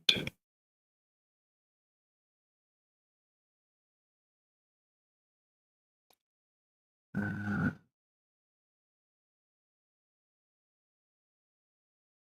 I actually want it to be slightly less than 4 because they start out part way into there.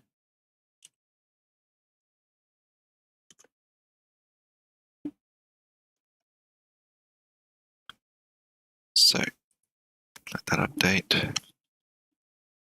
Then do my laser beam. That number is wrong, but that's all good. Laser beam. So it's like 1, but minus a tiny bit. Not a quarter of a second. Not an eighth, maybe a 16th.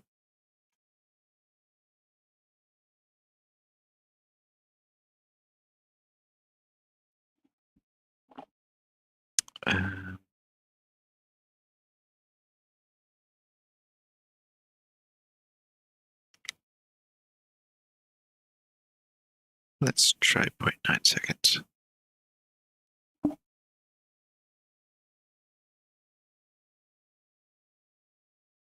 Let's see how far they reach. Or I could just give them an actual range and just compute the. Oh, what am I talking about? Yeah, I'll give that a range.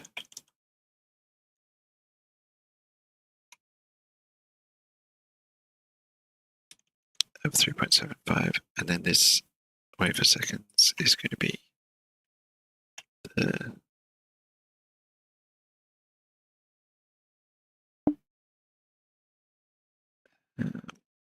range divided by speed, probably. Yeah.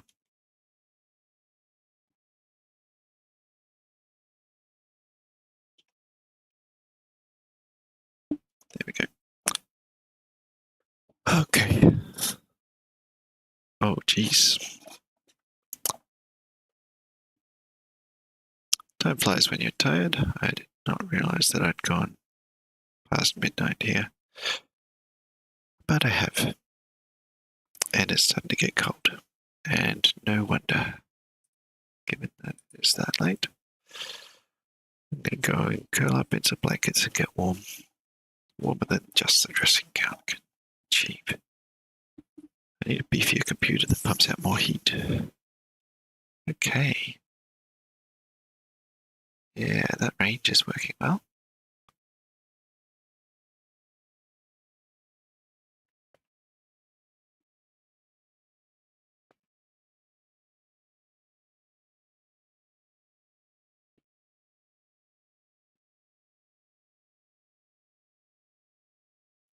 I should make the factories destroyable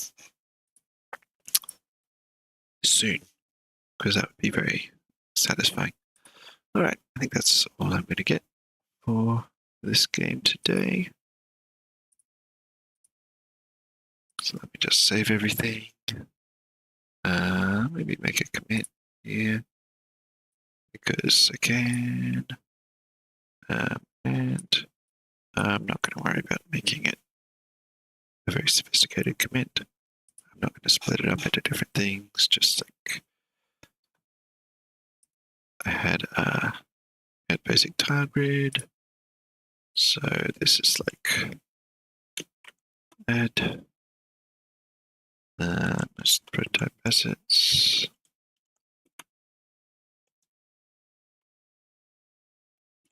Okay, I put basic commands.